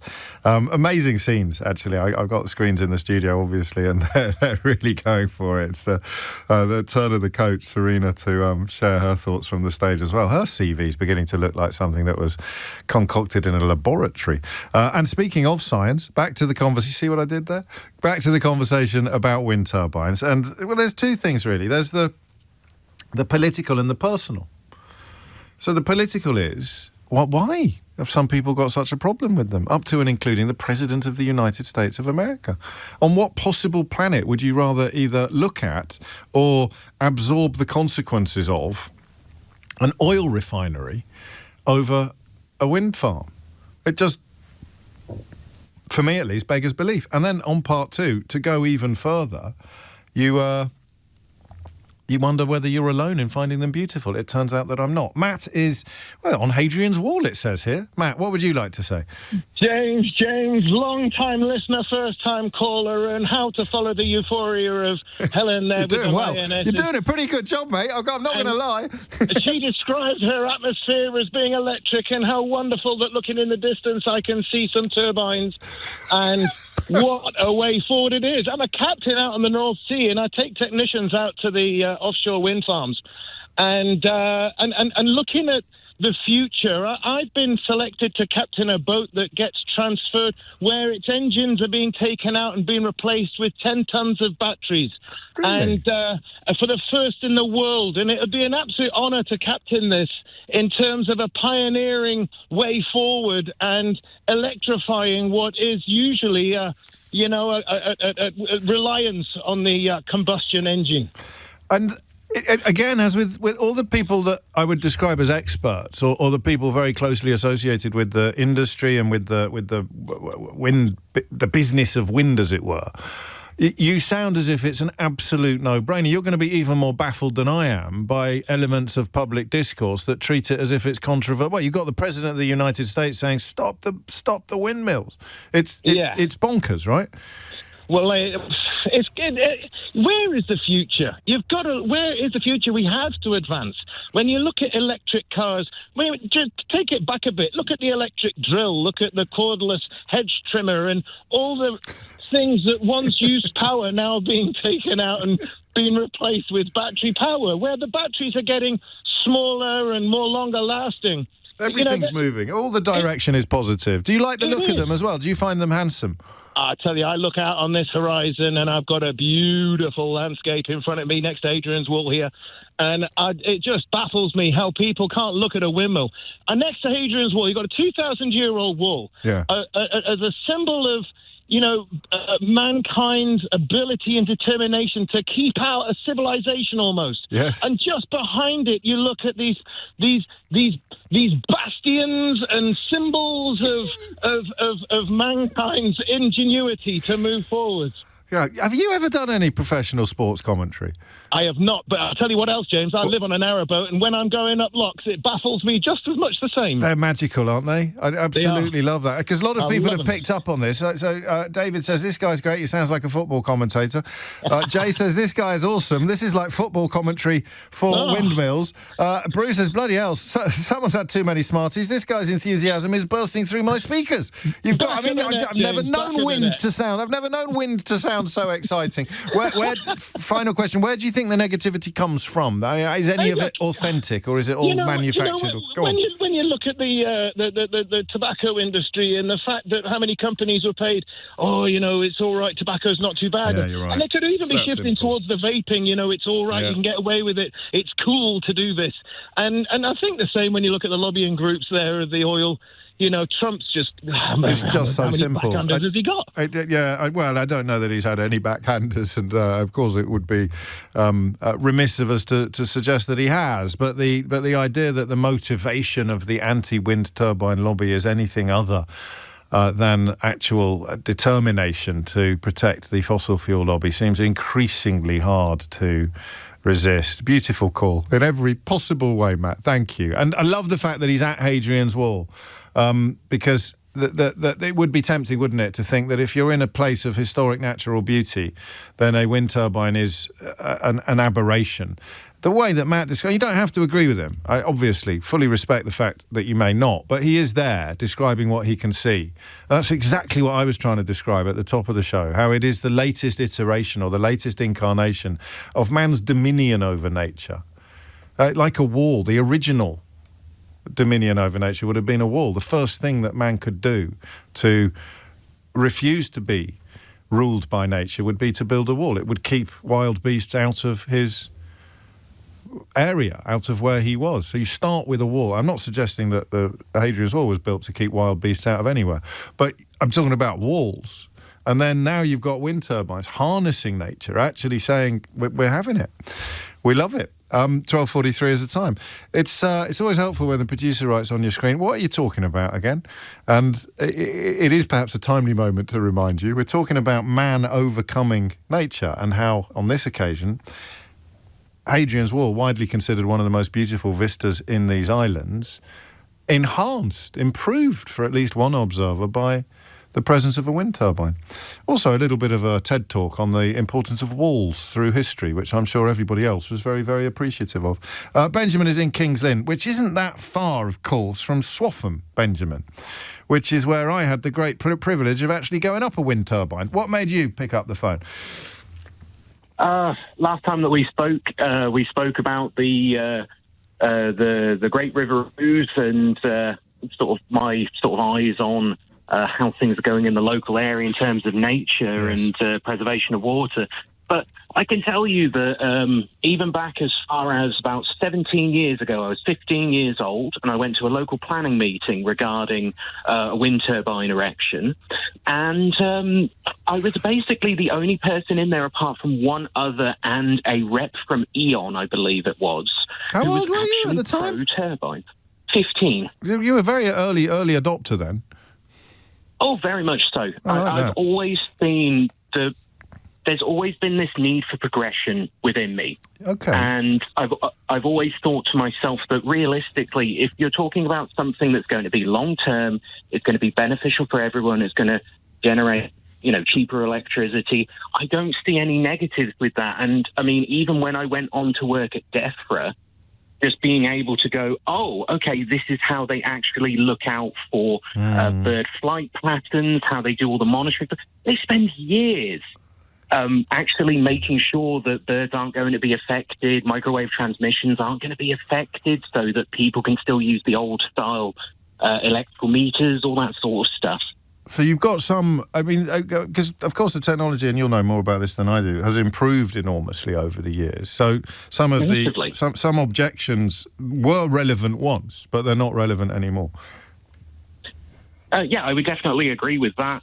And that, realistically, out of all the people who were at that planning meeting, 15, 17 years ago at this point, it was just hilarious to sort of see the backlash just purely for the aesthetic. And I love these things. We don't like the look of them as markers. Yeah. Did you hear Matt?